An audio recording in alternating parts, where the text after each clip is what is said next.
you a little bit about myself, a little bit about my book, and then take you inside to see some of its pages. In many respects, this book began when we first got to Japan. At that time, I was a graduate student at Tokyo University on a Mombusho scholarship. And I have a very vivid memory of my first meeting with my academic advisor, Professor Hiroshi Hara, who was one of two practicing architects on the faculty at Todai at the time. And this took place in his seminar room, which was in the old Seiken building, which stood where the National Art Center is now. And it was a very long, skinny room with a very long, skinny table. And he sat in the middle of the table on one side, and I sat in the middle of the table on the other. And he said to me in his very monotone voice, he said, "So what is it you want to study?" And I said to him, "Well, I want to know, why do buildings in Japan look so strange?" Because to my North American eyes, so much was different. There were no consistent street walls. There were no consistent cornice lines, no material compatibility. Instead, the tops of the buildings had these strange angles. There was no geometric relationship between the buildings. There was neon everywhere. I just couldn't make heads or tails of it. So he said to me, not missing a beat, he said, "Well, if you want to understand the new, you have to look at the old." So that made perfect sense to me, and I made Minka farmhouses the subject of my master's thesis. But at the same time, it didn't really scratch the itch. And I was very lucky to figure out early on in my stay that Japan has a marvelous custom that 2 or 3 days before an architect hands over a new building to the client, they will host, many of them, it's by choice, will host an open house or a kengakukai. And so I made it my private curriculum to go to as many kengakukai as I possibly could. Because these architects, they invite everyone. They invite their colleagues, their professors, their family, their friends, journalists, and graduate students like me. So this gave me a chance to get up to speed very quickly on the contemporary architecture scene. And I got to see a whole range of new buildings, including a number of houses, some of which are actually in this book. Well, friends of mine in America got wind of what I was doing. They were editors at magazines and so forth, and they said to me, "Would you? Could you?" And I said, "Of course I can." And so I started writing about architecture. And since then, I've literally written hundreds of articles and now 10 books.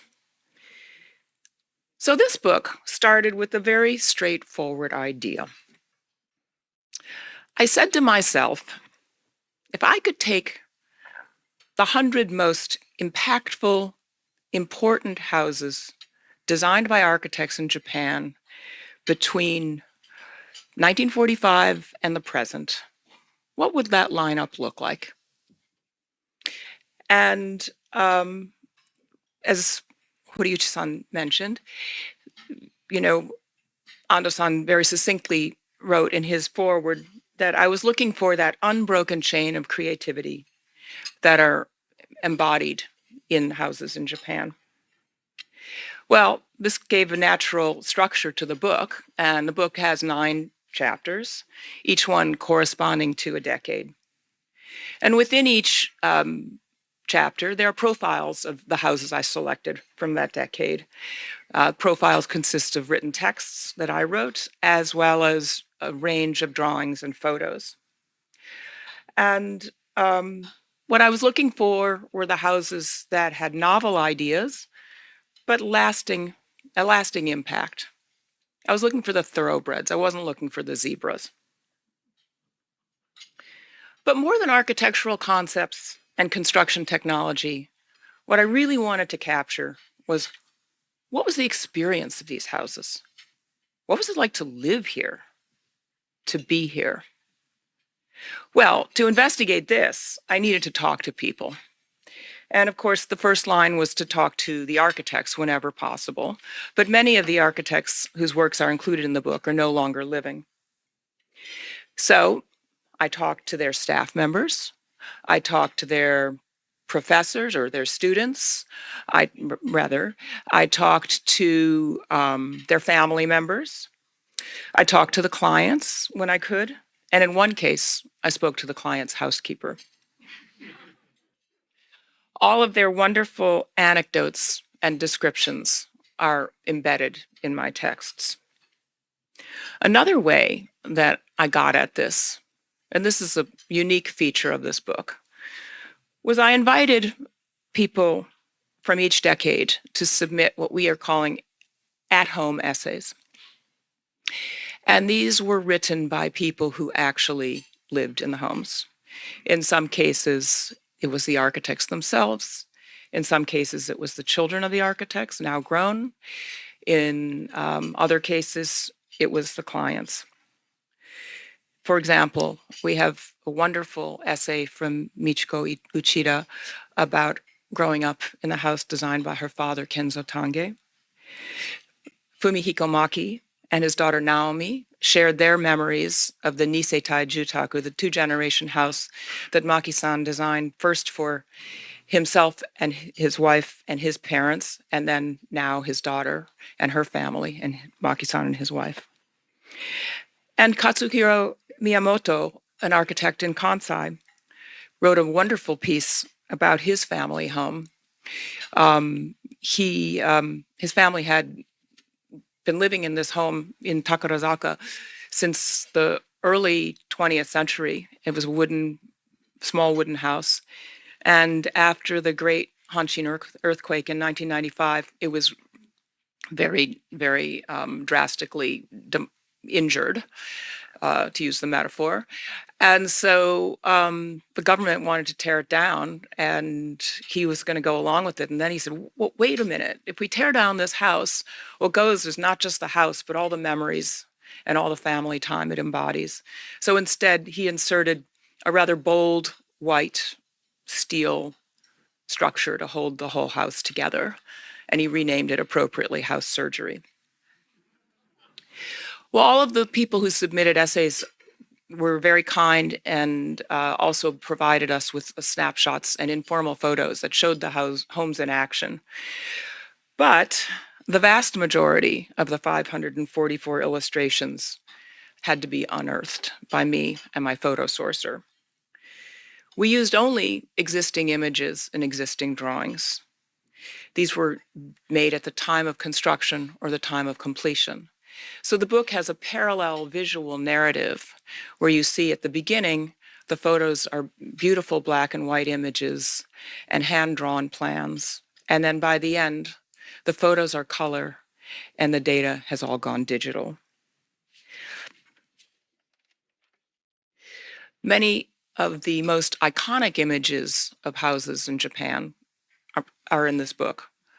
But even more importantly, we found many photos that were long forgotten and others which have never been seen before. Well, I'm often asked, why does the book begin in 1945? Well, obviously that was the year the war ended and Japan's reconstruction began. And as many people know, physically the loss of homes was really catastrophic. There was a very urgent need to rebuild. But there wasn't much money, there weren't many materials, and that made the problem even more intense. This was partly offset by measures taken by the Japanese government, including loans for homeowners who wanted to rebuild. It was also a time of tremendous political and social change, which had impacts on house design. Among them, there was a shift from the traditional patriarchal multi-generation family living in one building to the nuclear family unit based on the Western model of 2 parents and 2 children. Another major point of contention was the traditional use of space where sleeping and eating could occur in the same room. But in the post-1945 Japan, this was deemed unhygienic. The two had to be separated. So for architects, this wasn't just a time to modernize the house. This was a time to start thinking about what could the house be. Now I have to figure out how to do this. So one of the important early thinkers was an architect named Kiyoshi Ikebe. And one of his basic moves was to say, we're going to put the kitchen in the middle of the house. Previously, it had been relegated to a dark corner, maybe even the doma, the transitional space between inside and out. It wasn't a place of gathering, it was a place of preparing food. But his idea was, let's put it in the middle. It will become the gathering point for this new nuclear family, and it will place women at the center of the home. Because, of course, women were doing more of the work in the kitchen at that time. This is Ikebe's house number 1. He never named the houses, he just ordered them in number. And it was created in 1948 in compliance with the restrictions that I mentioned for materials and size to qualify for a government loan. And as you can see, it's made out of wood, concrete block, and glass, which were materials that were relatively affordable and attainable at the time. And it complied with the size limit, which was about 540 square feet,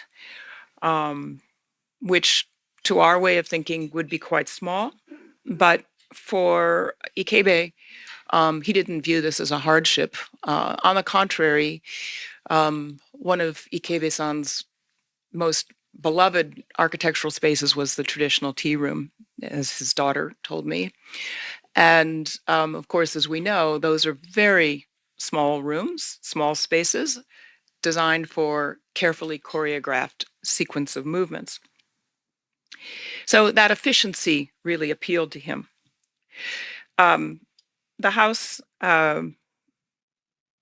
has a slanted roof, as you can see here.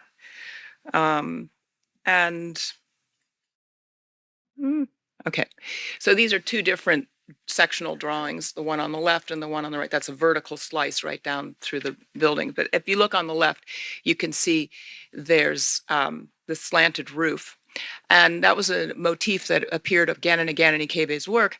But what it did was it enabled him, even in this tiny little building, to create some hierarchy by raising the ceiling in different places and then creating a mezzanine where he could actually place the sleeping quarters and provide a modicum of privacy.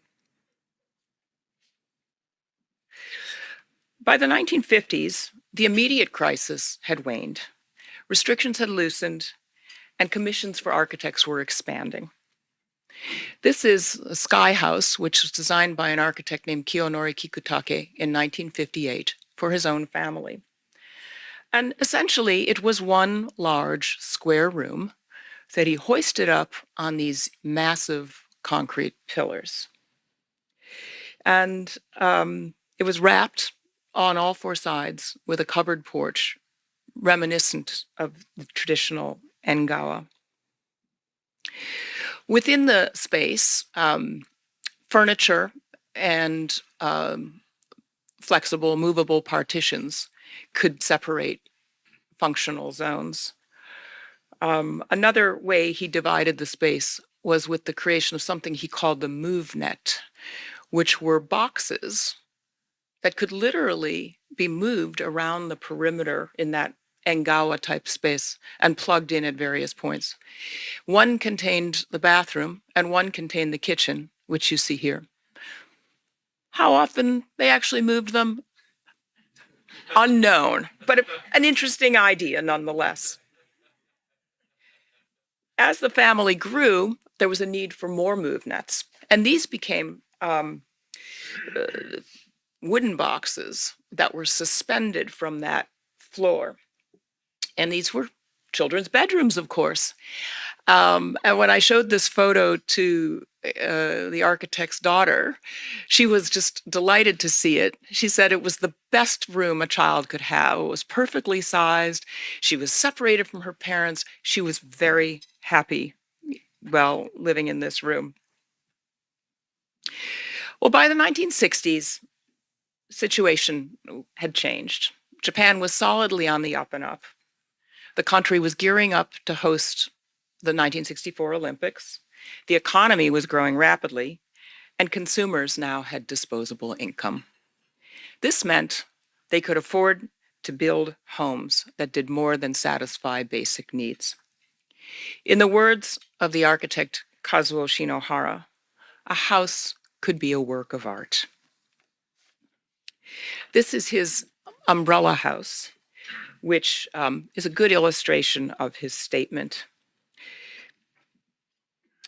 One of the ideas that was very much on Shinohara's mind at this stage in his career, which most of his career he did focus quite a lot on houses, was how does one blend tradition and this new modernism?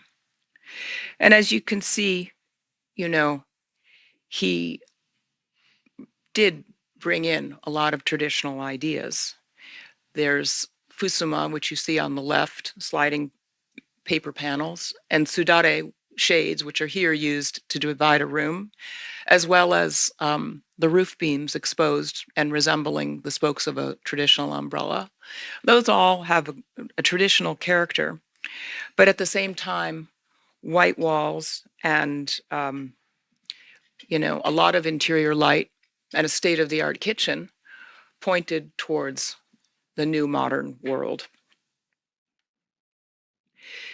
Well, one of the book's most compelling houses is this home called White U that was designed by Toyo Ito in 1976 for his sister and her two daughters.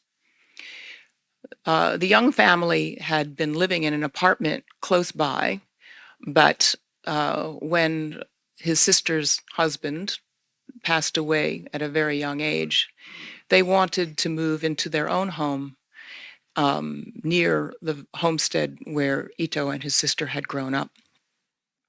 Fortunately, this land was available, and he was able to create a home for them. And as you can imagine, when it was completed, most of the neighbors weren't really sure what it was. But what he wanted to make was a building where this grieving family would feel very nurtured and very sheltered. And so it's literally a U-shaped tube of concrete, and it surrounds, I hesitate to call it a courtyard because it wasn't a space that one went into. It was a space that one looked at, and it wasn't planted. It was left as simply dirt. Within the building, there were actually very few walls, just where they were needed for functional reasons or privacy. Instead, different usages just flowed from one to the other, which was quite a contrast with this hard shell exterior. Well, after 20 years, the daughters had grown up, and the family no longer felt a need to live in a home that was built out of a sense of grief. And yet they couldn't imagine that anyone else could possibly live in such a personal space. So the house was demolished in 1997. It's strange to think that a concrete house could be taken down after just 21 years. But perhaps it's equally strange to think that a house made with paper could stand for that length of time, or perhaps even longer. To prove this point, the architect Shigeru Ban built Paper House in 1995. Ostensibly, it was his own weekend home. But anyone who knows Shigeru knows he doesn't take weekends off. The real purpose of this house was to demonstrate the structural capability of the lowly paper tube. He needed to prove that, yes, paper tubes could hold up a roof. Since that time, he has used them in buildings of various sizes in various countries, and often for the humanitarian work that he engages in at disaster sites all over the globe. Here, the tubes form this S-shaped wall. In the upper left-hand corner, you see it encircling the bath, which has its own little garden with a tree. And then it comes around and encloses the space on the right, which were the sleeping quarters, and then swoops around to open the living area to the outdoors. Well, one thing that mattered greatly to Bond was blurring the boundary between inside and out. And he did that by enclosing this square building with movable partitions on all four sides. Bond has a tremendous enthusiasm for architecture with moving parts. The Swatch building in Ginza is a great example at a larger scale. And he also likes to nod politely to certain traditions from Japanese architecture. Another non-urban example is the 4x4 house, which had a very unusual beginning. It started in 2001 when Brutus magazine held a contest. They asked readers to submit on a postcard their dream architect. And if selected, the contestant would provide the land and the funding, and Brutus would negotiate with the architect. Well, the winner was a construction company executive. He had a tiny property overlooking the Seto Inland Sea, and his wish was to live in a house designed by Tadao Ando. Well, Ando responded with a concrete mini tower topped with a 4x4 meter cube. The private rooms were in the 3 stories below: bedrooms, bath, study. And then the communal space, the combined living room, dining room, kitchen, are housed in the cube. Clearly, the client was unfazed by the idea of carrying groceries up to the top floor. But I can tell you that it was a good choice, because this room has spectacular views, the best light, and you don't even know that there's a 4-lane highway behind.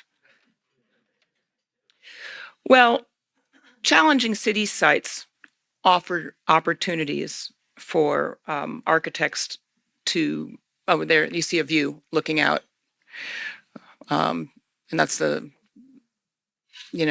sea and the bridge, which is spectacular. So anyhow, I was going to say that challenging city sites are often a form of stimulus for architects as well. This is a house in Tokyo called House in a Plum Grove. I know you're wondering where are the plum trees. Well, we'll get to that. It was a very small site, and the architect, Kazuyo Sejima, was approached by the client, which was a couple. They had 2 kids, 1 live-in grandmother, and this tiny plot that at that time was dotted with plum trees.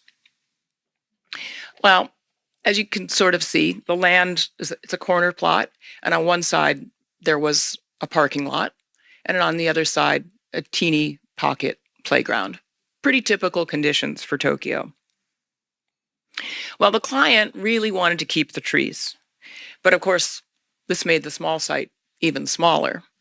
And full disclosure, they were removed during construction, and this is a photo taken shortly after the completion of the building. But in that little L-shaped black top area there, the trees were replanted eventually, and now they're like growing like gangbusters. So faced with a very tight condition, most architects say, well, I'm going to divide the space as little as possible. Sejima saw things slightly differently. She reasoned that the more rooms, the better.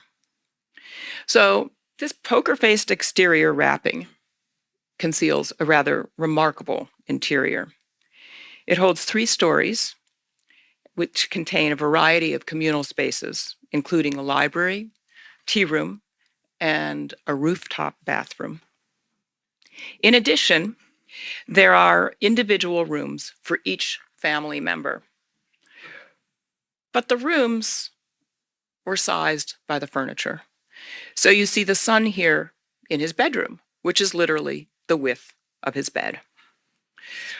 Now, that might make some people slightly claustrophobic. So she punched holes in the walls, which are made of this very thin steel sheet, both looking out and internally, so that the son and the daughter's study, which is, of course, the size of her desk, is right in that room. And so they could, call down to each other or throw spitballs or whatever they did. And it was really quite a remarkable conclusion. Well, in closing, I want to leave you with one more house. And this is called House Restaurant. And it was completed in 2022. It was designed by Sejima's disciple, Junya Ishigami, who I think is one of the most fearless architects working in Japan today. This commission came from a chef who had land in Yamaguchi Prefecture. And what he wanted was a building that combined his home and his restaurant with the atmosphere of a wine cellar. Well, instead of the conventional building upward with columns and beams, Ishigami dug holes into the ground. And these holes became the molds for poured-in-place concrete.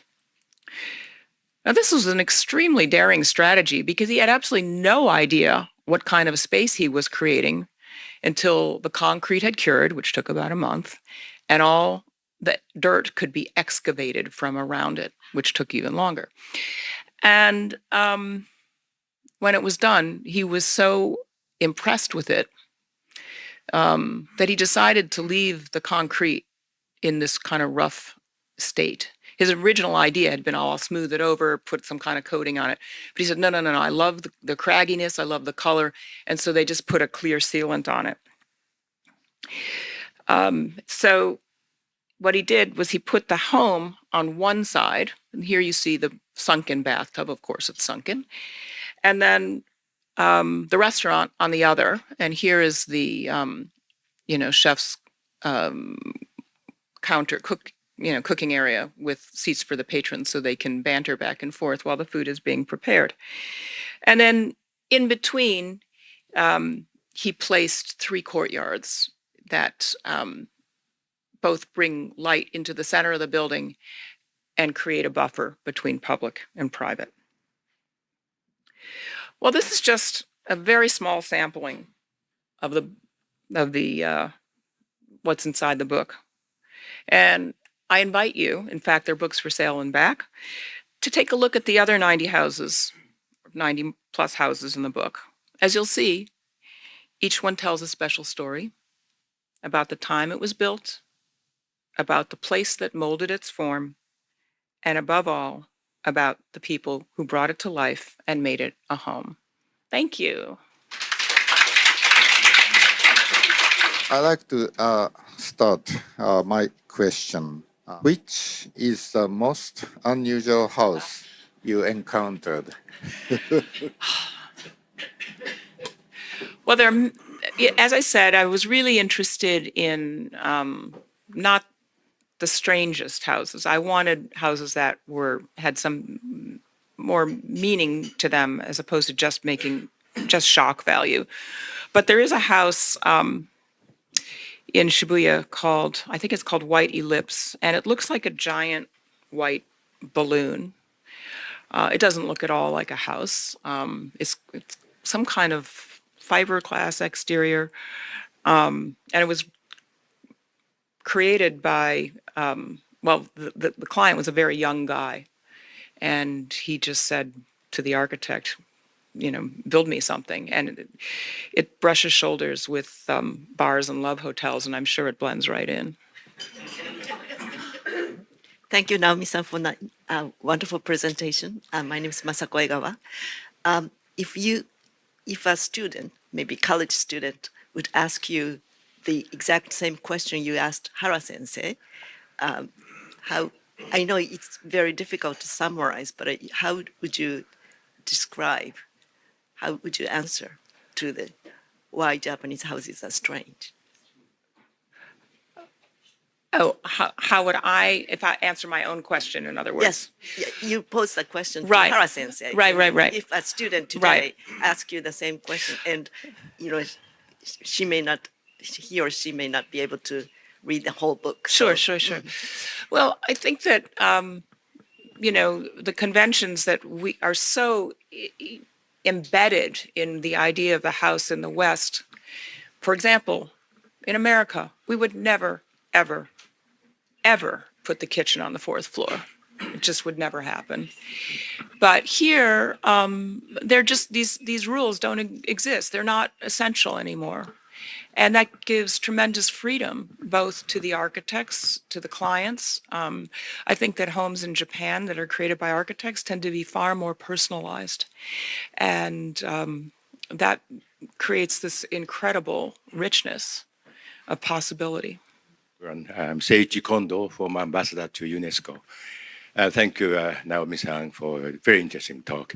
I have two interrelated questions, if I may. One, architects have been playing a very important role in formulating philosophy of life, philosophy of culture, such as modernism, postmodernism.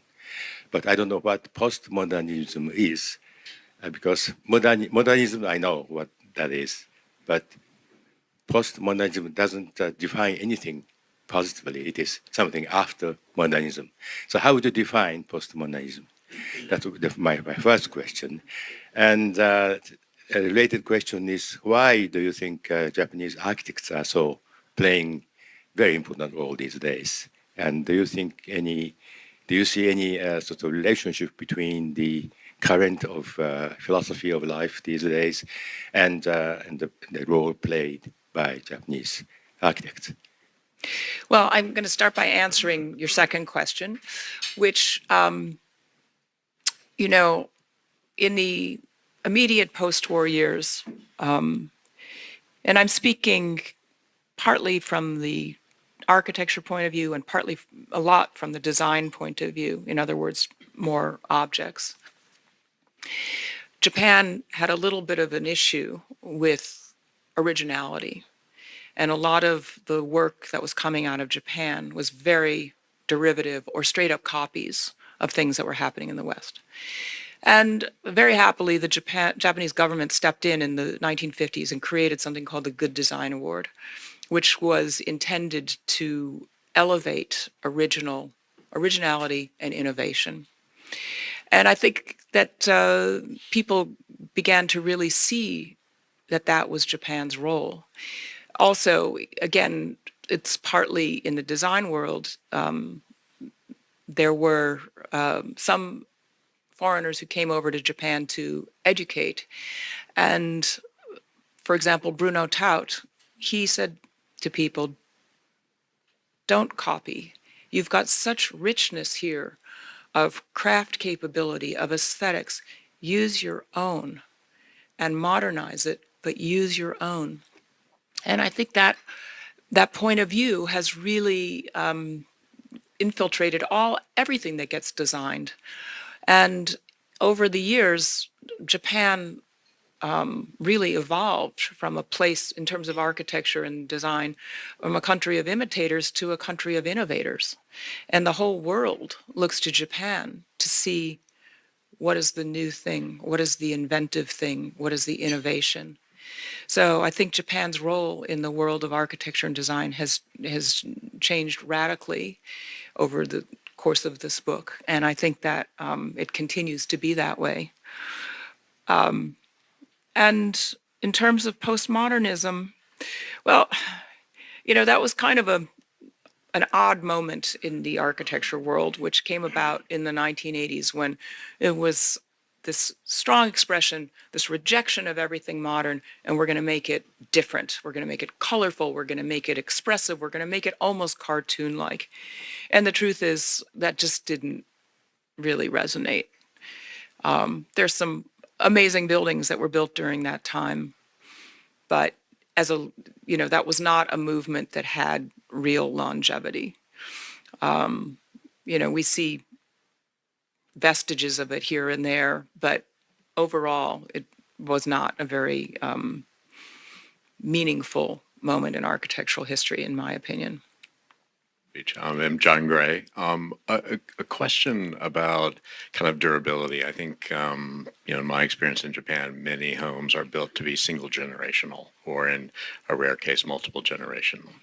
God bless the younger generation that has to live with the parents. How have you seen that evolve over this post-war period? And I think there's an element of, when I talk to people about homes here, they say, well, we'll tear it down, when we're done. And that kind of stay, let's throw it away when it's done.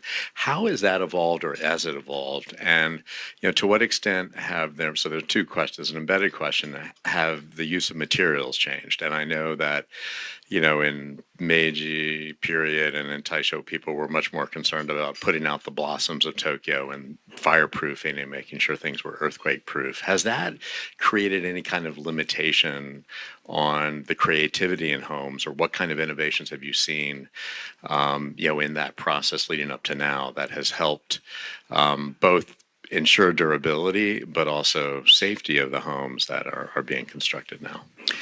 Well, for a long time, wooden homes were prohibited in Tokyo. And then gradually that has loosened.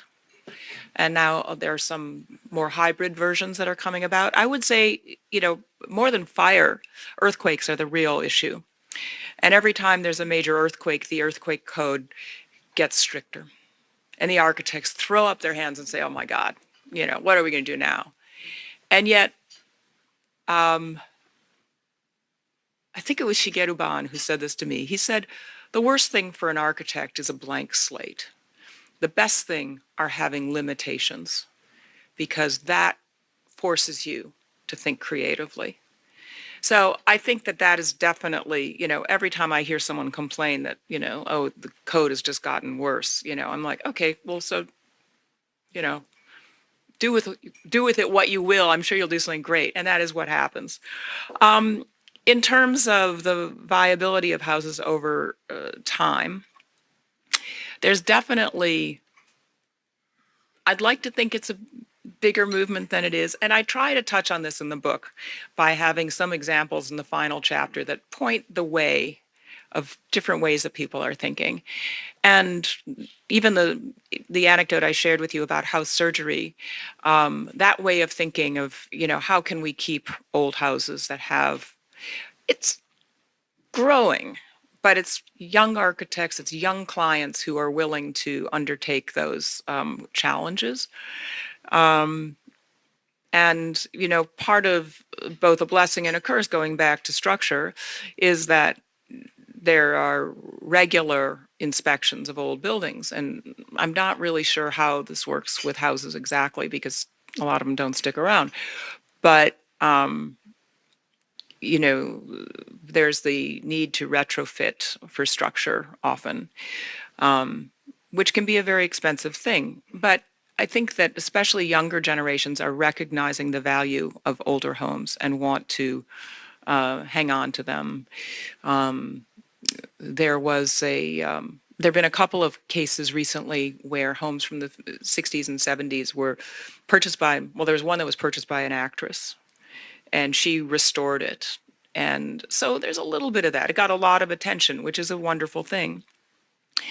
And so I think that, we may see houses that are going to last longer, but that gets into the whole idea of materials again, where, and that relates to the previous question, where there's a lot of innovation here. And part of that innovation is with materials. Someone like Bond, the idea of building with paper, who would have thunk it? And then, a lot of other architects experiment with materials. And so it's kind of goes both ways. On the one hand, how can some of these materials really sustain over time? And yet, isn't it wonderful that someone's looking at the construction possibilities of some of these materials? Takehito from Sophia University. Thank you so much for wonderful to understand wonderful history of Japanese houses. My question will be about external factors which have influenced architect or people of the owners. For example, earthquake or World Expo, Olympics, so many historical events have also influenced Japanese houses. From your perspective, what kind of a historical event in Japan have influenced architecture and people in architecture? Thank you. That's a tough question. I'm not sure, actually, that house design has been that impacted by historical events. One very visible one was in the construction of large roadways for the 1964 Olympics. You know, they're just sort of run through neighborhoods without much consideration to the impact on who's living there. And we've seen that in a number of places, Yamatedori, Kiradori, as, you know, it's the unfortunate nickname. But sometimes these create catalysts. There can be catalysts for invention again. So, for example, both of those cases, they're tiny, tiny triangular plots that just get left when you run a road through someone's property. And those properties tend to be pretty inexpensive, so younger people might be able to buy them. Or the most famous one, of course, is Tower House, which is across from the Watarium Museum. And that was built in 1966. And the architect said, I have a choice. I can either go and live in a two-story house with a yard, 90 minutes away, or I can have this teeny tiny plot right in the center of the city. And he said, there is no question in my mind. The architect and his wife said, we want to stay here. And so they have been, for years, they just enjoyed the riches of the city, but basically used the city in many ways to expand their own living space. And that's a wonderful thing. That engagement with the city, I think, is one of the really strong parts of some of these homes in Japan that, need to rely on the city, but it's a kind of a, mutual relationship. Hi, good morning. My name is Kenji Kovaras. I want to go back to the U-shaped house that you showed earlier because that triggered a thought in my mind. It's about preserving homes and houses in Japan. I think a lot of us would agree that, it's a very good thing to preserve houses and, obviously, especially the old Japanese houses in the countryside and, the one that are about to be destroyed and all the IKEA in the world and stuff like that. And I'm a big fan of that as well. But I'd like to hear the perspective of the architect. And what I mean by that is this architect built a house, as you said, very eloquently, for a family that was grieving. And then the family is not grieving anymore after 20 years, then the house has achieved its function. So what do we do with the house, right? So do you give it to another family which is not grieving at all? So in that case, doesn't make any sense for them, right? Or do you actually destroy it? And so again, the preserving part of me says, please don't destroy it, just keep it. Right. But then the architect of the family would say, well, actually, no, we don't need it anymore. Therefore, we just destroy it. So I just wonder, this issue of preservation at all costs, in many ways, is that something that all the architects would actually agree with? Or actually it just depends on, what function, for what family and for what event it was built for. Therefore, it just depends on the history of that house. Well, I mean, that's an extreme version, but so many houses, especially houses designed by architects, are very personalized and very much, address the needs of that particular client. So is there a market for a house with a kitchen on the fourth floor? I don't know, so there is that aspect of it. I've asked architects about this, and some of them have given me a very crass answer, which is, well, if that house comes down, that creates work for me, and but truly that is one point of view. Now, does any architect really want to see a house they've designed come down? No. I mean, there's tremendous investment in making these homes and making these buildings. And so I think it's just a matter of, people getting used to the idea of living in a house that has already been lived in. And does a house have a longevity beyond the cycle of one generation? And sometimes, these houses get torn down or get modified because of the inheritance tax. So a piece of land, the parents die, the kids would like to keep the house, but they can't because the inheritance tax is too high. So they have to tear down the house, sell part of the land, and then maybe, if they're lucky, they get to build a house on the smaller piece of land that's left. So it's an economic decision as well as a habitual one. Morning. This is Nachi. I'm an entrepreneur. Thank you for a delightful presentation. So after the pandemic, a lot of people are choosing to spend more time outside the city. They're buying second houses there or moving there. At the same time, we see a spurt of high rises also, especially in Tokyo, kind of contrasting movements. Where do you see, from your vantage point, where do you see architecture evolving in Japan, in Tokyo, particularly in the context of these similar movements happening elsewhere? Particularly in the context of? These similar trends happening elsewhere, in the US, for example. The trend being people spending more time outside the city. Outside the city, but at the same time trying to balance nature and high rises, trying to balance these demands of a shifting population. Well, that's a big question. I think the whole world was pretty shaken up in many ways in a positive way by COVID. And we learned we could do things from a distance. We learned we could live outside the city and still have access to the city. And I don't think we're ever going back. I don't know. I mean, I'm absolutely gobsmacked when I come to Tokyo and I see all these boom cranes everywhere. I don't really know, how this can continue and who's living in these places, but I don't know. I hear that a lot of the apartments are being sold to non-Japanese, so, maybe that's what's going on. Second homes in Japan have a different history than they do in the West. For a long time, people who wanted second homes basically built in what are called besochi, so designated land for second homes where services were provided, sometimes construction could be provided, a little bit, well taken care of, water was already there. The idea of just going and building a house by a lake was sort of not so much the practice, but, perhaps that's changing now. Again, I think that we're going to see younger clients with different desires and wishes from their parents. So we'll see how it plays out. But, one of Tokyo's greatest gifts is it's a vast city, but the small, with relative, well, this is my point, is that we're losing the small scale. It's a vast city of small scale buildings. And as that goes, we lose the character of the city. And that's something I'm lamenting.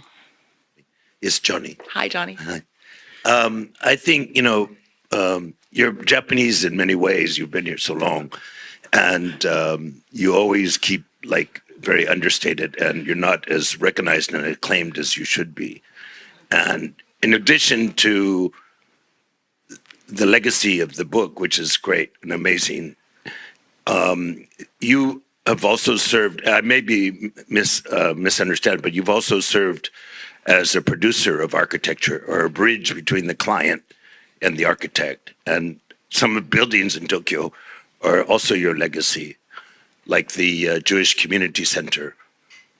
Is this correct? And are there other buildings that you've been facilitated or bridged or produced?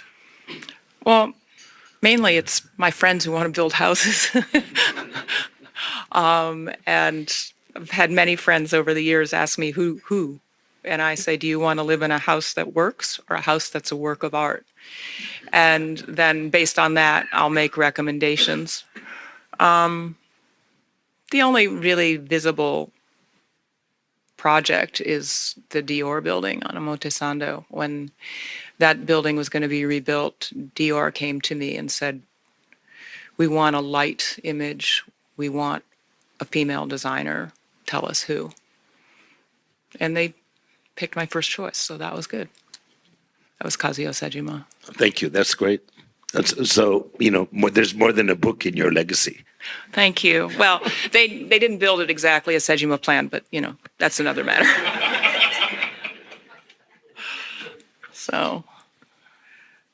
Great. Naomi-san, we have some questions from the online world. Would you please speak about the vulnerable aspect of tatami mat floors, but does have a satisfaction of walking on them? And then that follows to, do you see the spiritual link between the modern houses designed in Japan today and the historical small traditional architecture like tea ceremony houses or a building like Katsura Rikyu Villa, which was kind of rediscovered by Burnout?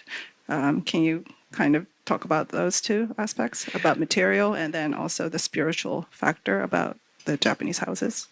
Well, that's the spiritual factor really speaks very directly, that question, to what I was experiencing in those early days when I was spending, Monday to Friday working on Minka farmhouses and Saturday and Sunday going to Kengakai. And I would go to see these houses and my eye was being trained to look at the elements of the traditional Japanese house. And I would walk in and I'd say, oh, it's so traditional, And I would say to the architect, which houses did you look at? Which traditional houses did you look at? What was your influence? And they were like, tradition? What? And they didn't see a connection at all. But I, reminded them, well, you have this step at the entrance. So you're separating, interior and exterior. People are taking off their shoes. There's a combined living, dining, kitchen, or a space that can be reconfigured with movable partitions. To me, the parallels were pretty obvious. So I think that there are certain ways of being at home that are still very much based on the history of Japan. In terms of tatami and its vulnerability, well, one of my beliefs is that the Japanese, there's so much about houses that is the same around the world, and then there are so many parts that are just not quite congruent. And the floor is definitely one of them. In the West, the floor is a surface simply for walking on. We place things on the floor. It's a very passive element in the house in that regard. But in Japan, the floor is a much more active element, even in a contemporary house, where people sit on the floor, people sleep on the floor.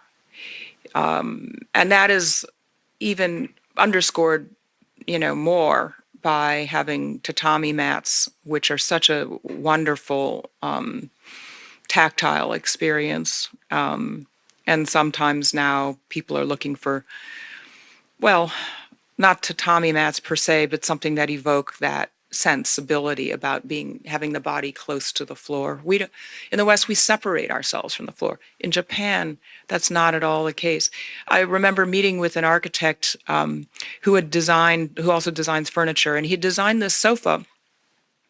And the sofa was, it had the back where you could sit against it in the seat, and then the bottom part where the feet were was also upholstered. And I said to him, well, why'd you do that? And he said, well, a lot of people are going to sit on the floor and just lean up against the sofa. So we found new ways in Japan to integrate the floor. So I'm not sure that answers the question about tatami, but it certainly, the importance of the floor can't be underestimated. Thank you. Here's another question from Koji Muranaka-san. He says, what kind of changes do you see in Japanese houses as the society matured in the last several decades? Well, I have to think about that for a minute. We certainly are seeing changes in the family constellation and who lives together. What is a shared home?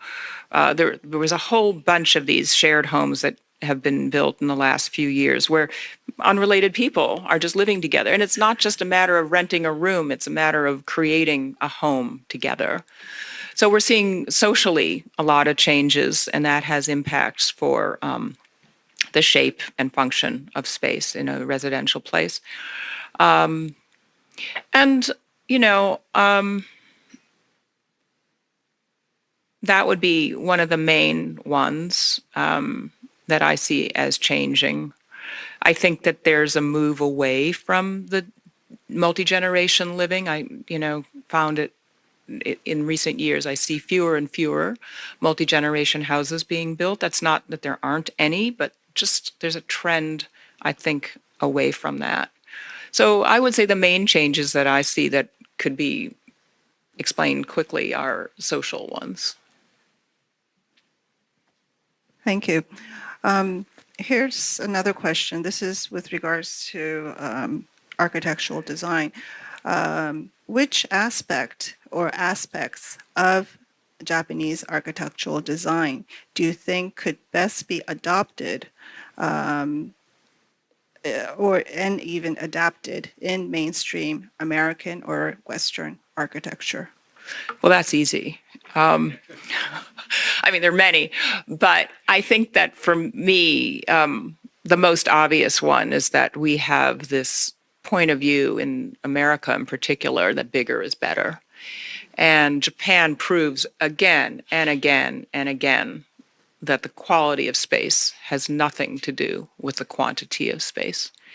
And so I think people could be a lot more circumspect about how much space do they really need and how much space does it take to make a house a home. And it's actually not very much.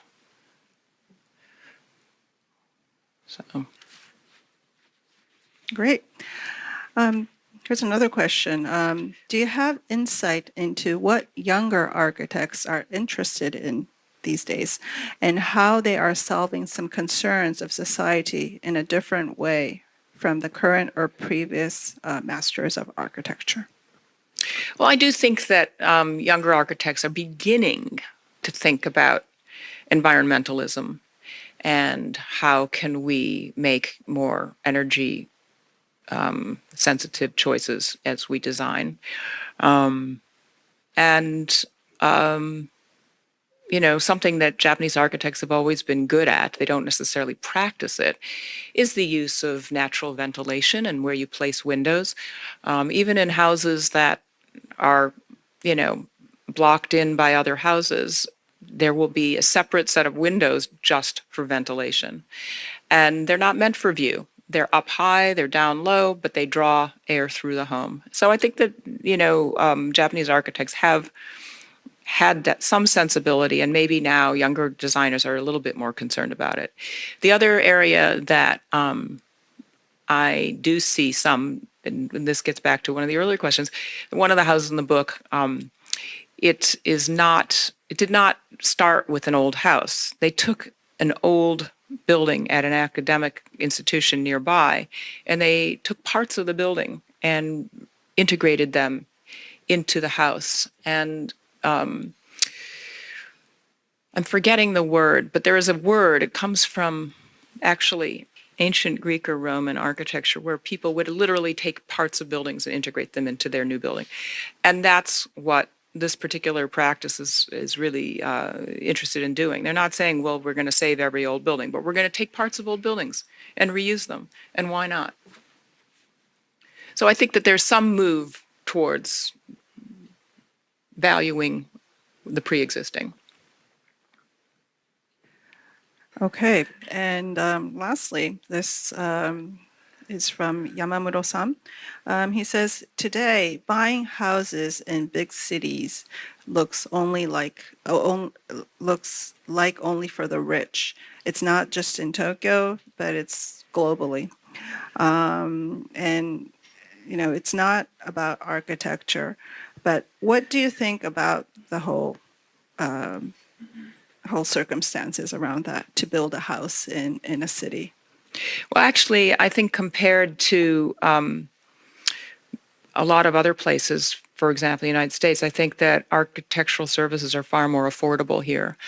And partly why that, that's just the nature of the pay scale, but it's also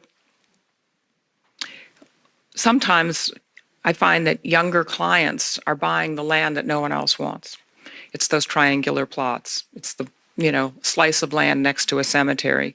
And a lot of people would just, if they could build a house, they would just get a housemaker house, which is a kit house, basically. They come at various different levels of quality. But those houses don't fit on a lot of these awkward, strange shaped plots. So they need an architect to sort of design them out of their fix. And so I do think that buying less expensive land, which is available, and I think it's actually a much more affordable option here than it is elsewhere. Michio Nakamoto, thank you for your very interesting talk. I can't help but think that some of these houses must be very difficult to live in.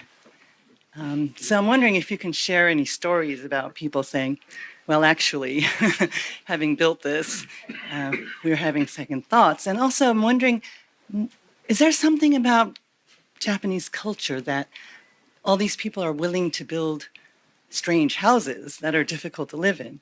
I mean, is that rooted in tradition or something? So the immediate story that comes to mind, and I'm not going to identify the architect, but the client was a friend of mine, and I did not advise her on this house at all, but I did get to see the house at various points. And this woman has 4 children, and she kept saying to the architect, I need more storage in my kitchen. I need more storage in my kitchen. And he kept saying, oh yeah, we'll give you storage. We'll give you storage. She never got her storage. It just interfered with his aesthetic point of view, which gets back to do you want a house that works or a house that's a work of art? She did choose one of the work of art types of architects. At the other end of the extreme, I had interviewed an architect once who designed a house for, it was a physician couple, and they both worked crazy hours, and everything had to be efficient. So they had a closet that was like a conveyor belt at a dry cleaner. And they didn't even have a dryer. They took their clothes out damp and hung it on here, and it just spun around. And then the architect, she found them a dishwasher with the absolute shortest cycle on the planet. I think it was 6 minutes. So efficiency, it sometimes goes the other way. I do think that there's a kind of, sensei underling relationship that exists in lots of fields in Japan, and one doesn't question. And I think that has played into a lot of architect-client relationships here. Again, we come back to work of art, house that works. I remember when I first met Maki-san, and I called him Maki-sensei, and he said, I do not like to be called sensei. And younger architects are also the same way. It's like, sensei? Really? So I think that perhaps, again, there's a little bit more equality that's developing in that relationship, but a lot of people are just willing to be sort of, put themselves, especially with architects, I don't know what color I want. I don't know what I want, do with me what you will. And so there's a lot of that kind of mentality. Whereas the architect who designed the house with the conveyor belt closet, she said to me that she felt that her job was half design and half psychiatry. So she had to figure out who are these people and what do they really want. And she put her effort into that as opposed to, making the most magazine-worthy buildings. I think they were thrilled, except when it broke. Hi, my name is Naomi Pollock, and thank you very much. This is the best way to start the beautiful day. Wow. My question is simple. How did you decide to pick one of those for your cover, that picture? Oh, the cover. Well, the truth be told, it was a collaborative decision between me, my publisher, and the book designer. And we did look at some other options, but I felt very, very, very strongly that we needed to have an older house on the front and a newer house on the back. And so I picked out a bunch of photos from our well of photos, and I said, any of these would work for me. And then they chose this one, and I said, great, I love it. So, sure. Okay, thank you very much. Unfortunately, the end time is approaching. I would like to conclude today's session.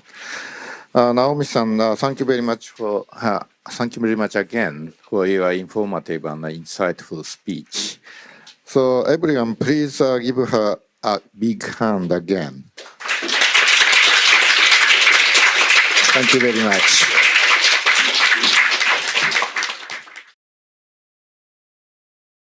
Thank you very much, Jesper. And I also want to thank you all for being here and encourage you to interrupt and ask questions, and including the online folks submitting questions.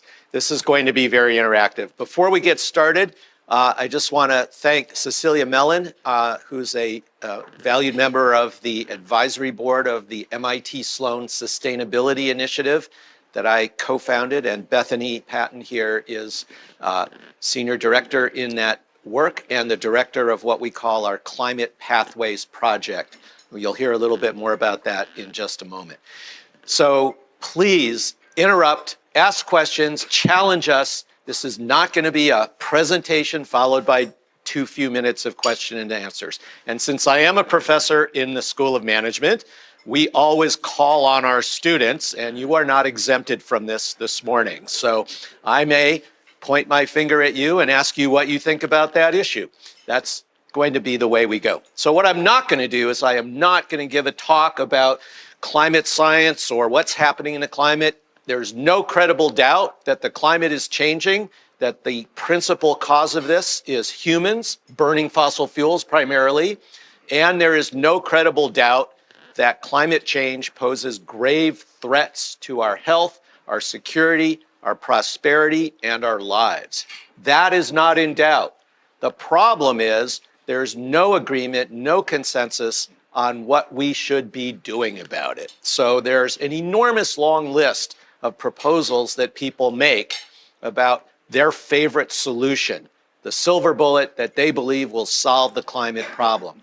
Renewables or nuclear, or maybe we need the radical technological breakthrough of fusion or something else, or just become more efficient, or drive electric cars, or don't eat any more meat, or change the designs of our cities, put a price on carbon. Maybe we need to rely on regulation and government intervention, or just trust the free market, et cetera, et cetera, et cetera. So how do we break through the confusion around this issue? What doesn't work? Well, let me put it this way. Research shows that showing people research doesn't work. So what we have been doing, besides developing rigorous models of how the climate and the economy and the energy system work, is we've developed interactive simulations. Think of them as management flight simulators. We've developed many of them over the years for helping companies, studying economic dynamics, and now climate and energy. So this one is called the En-ROADS model, Energy Rapid Overview and Decision Support System. We've been developing it over many, many years in partnership between our group at MIT, the MIT Sloan Sustainability Initiative, and a nonprofit organization, Climate Interactive, which was founded by 2 MIT alumni, one of whom is my former student who directs that project to this day. So we don't have time for a detailed look at how the model works. Ask anything you like, but it is, we believe, grounded in the best available evidence and science about the economy, the energy system, and the climate.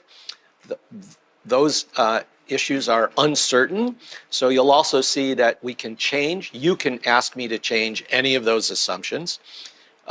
We update it often as the science and circumstances change. But the most important thing is it's interactive. I am never going to tell you what I think we ought to do to solve the climate problem. Instead, you're going to tell me, and we'll try it out live in the model and get immediate feedback. The other notable feature of the model is, unlike many of the models, spreadsheets, et cetera, that you're familiar with in the economy, in the energy system, and so forth, which are black boxes. You can't interrogate them. You can't look and see what's under the hood. Here, this is completely open. It's fully documented. If you like, and we welcome this, you can look at every equation.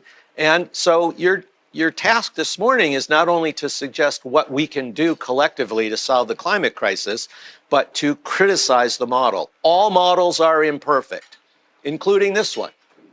And so I want to hear your thoughts about where it may need to be improved. And we pay careful attention to that feedback, and we work on those issues. It's also completely free. So any of you can use the model, just go onto our website and away you go and share it with anybody you like. And finally, it's used by senior leaders in government and business and civil society around the world. And Bethany, would you tell us all a little bit about how that works? Hi, nice to meet you all. So thank you for having us. So the Climate Pathways Project, which is a project that launched in about 2019 and was one of our founding members was actually Michael Sonnenfeld, who we understand is a member here as well. And the mission of the Pathways Project is to advance evidence-based climate policy through top decision makers. So while the En-ROADS model has been used, and John will show you all around the world, our focus is really on top decision makers in the government, non-government, and business space. So that means 35 US senators, over 100 members of the House, 250 of their staffers, 8 governors, mayors, members of the president's cabinet on the policy and government side. On the NGO side, we're talking about major think tanks and other trade associations, and then, of course, close to 6,000 CEOs, business leaders, in what we call this policy ecosystem, with the idea that if we can really talk to all stakeholders and help them get a better sense of the different climate dynamics, perhaps we can start to move towards solutions that can get us to that 1.5 degree mark that we're going to be trying to get to today. So good luck with that. Thank you. And it's widely used by the public all over the world. As of the beginning of this month, over 330,000 people that we know of in 163 countries have used the model, been part of workshop or events using the simulation. There are many, many testimonials of senior leaders like John Kerry and many others in business. We're going to skip all that because we want to get you right into it. So this is what it looks like. Now, this is still a slide in PowerPoint. Let's get out of PowerPoint, and here's the simulation. It runs in any browser, and let me explain very quickly what's going on here. So what we have is a complex model of the economy, the energy system, and the climate and how they all interact. There are assumptions that go into the baseline scenario that you see here. Oh, and I should mention that it is now available in 20 languages, including Japanese. So if you want to run it in Japanese, there you go. I'm going to go back to English. And if there's a language that you think is very important here, suggest it to us, and we'll see if we can find a way to add it to the list.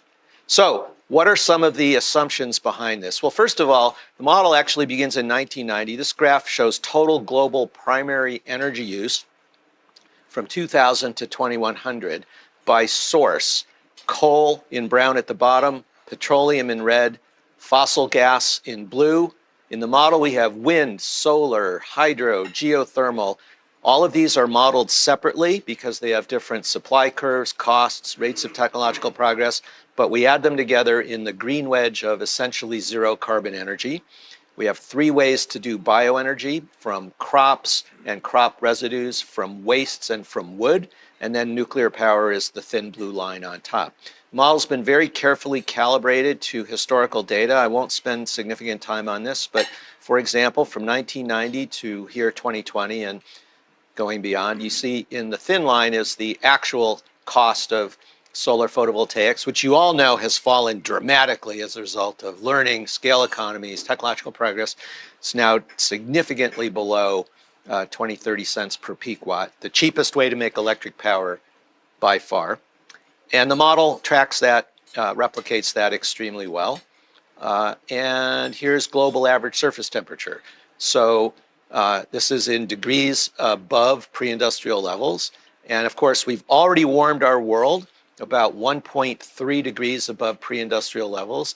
And in fact, 2023, as I think you all know, was the warmest year since there have been humans on this planet.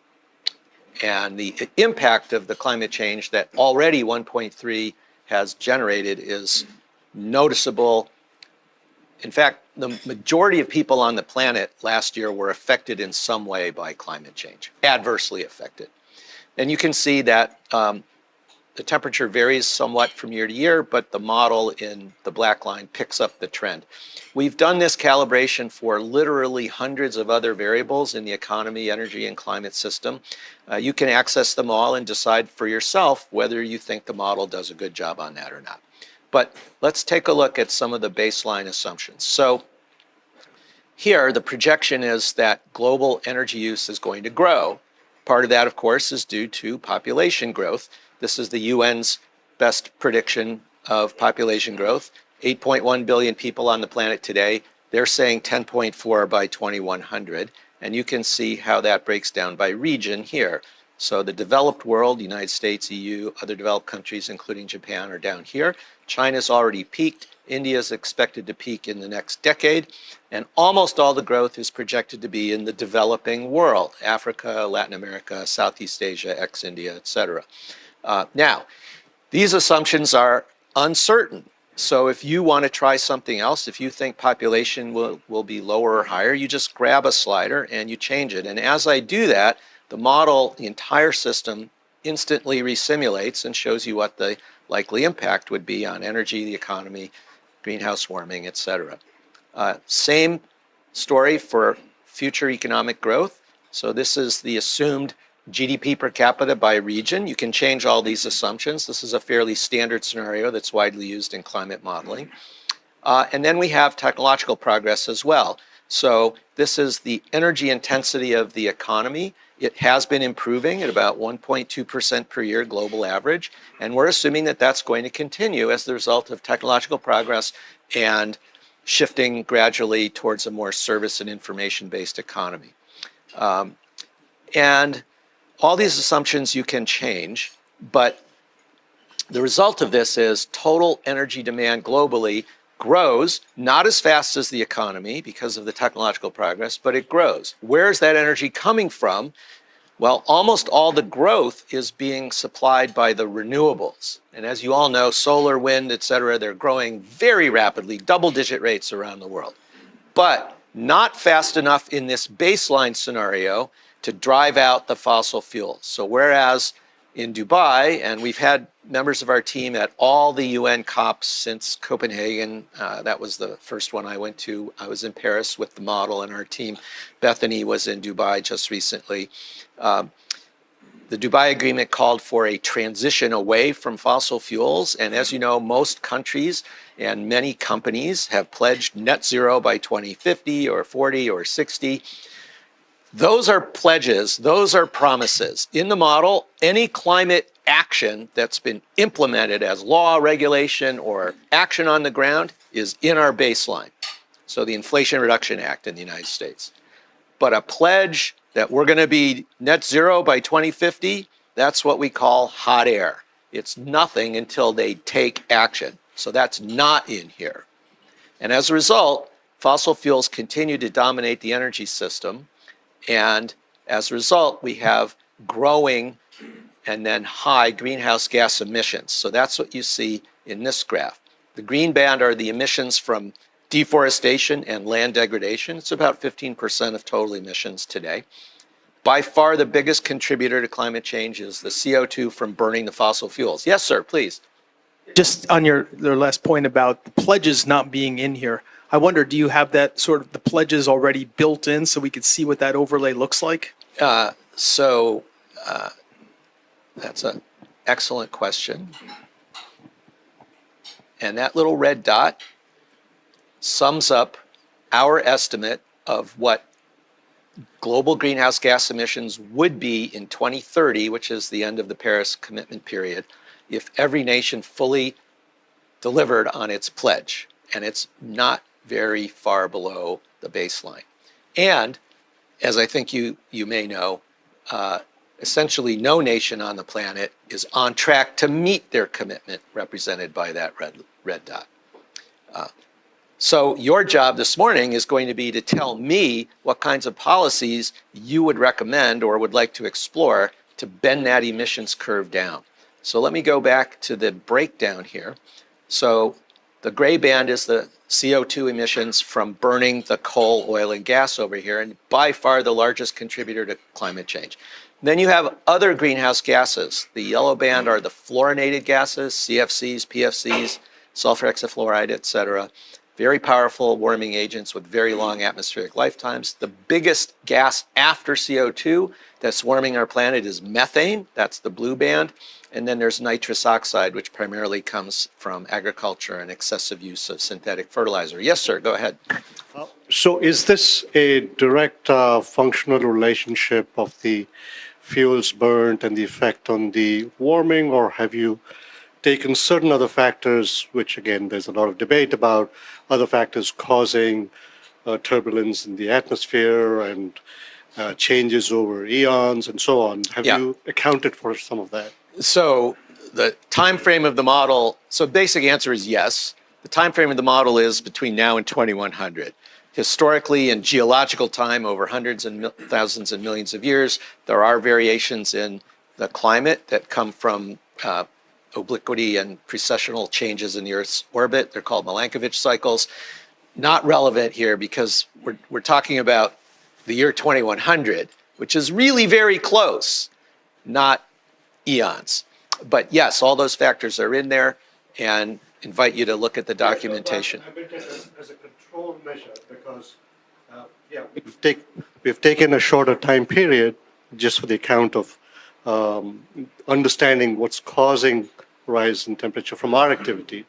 But do we take the other factors into account? Let me just say, first of all, I want to move to the interactive piece where you're going to be telling me what to do to bend this emissions curve down and keep warming well below 2 degrees. So I'd love to, as we say at MIT, geek out on the science with you, but I'd love to get you involved in the policy design. We can talk afterwards if there's an opportunity about some of those other issues. So greenhouse gas emissions continue at high levels through the end of the century, and the result of that is the global average temperature continues to grow. I just showed you a minute ago, we're already here at about 1.3. We breached the 1.5 aspirational target by 2030 or so, and then we breached the 2-degree maximum permittable amount that every nation in the world has agreed we can't go beyond, and every scientist agrees we can't go beyond. That happens by mid-century, and it keeps going, and we're looking at 3.3, and it would keep going after that. What's the consequence of that? It would be nothing short of catastrophic for humanity. And I understand that when I use the word catastrophe, I'm putting my reputation as a scientist on the line. The official language from the IPCC, and I'm quoting here, is over 2 degrees, 2.5, 3, and beyond would cause severe and irreversible consequences with limited ability to adapt. That's what the science language says. In plain terms, that's catastrophe. I mean, think about it this way. You're not feeling very well. You go to your doctor, they run the tests, and their doctor says, I'm sorry, but you've got a condition that's going to cause severe and irreversible consequences, and there's nothing we can do to help you. That would be a pretty dire diagnosis. That's the diagnosis for our planet, given the path that we're on. So what would the implications of that be? Here we have been tracking many, many impacts of climate change. I'm not going to go through them all, but we keep track of the acidification of the ocean from the CO2. Here's PM 2.5 emissions, most of which come from burning fossil fuels.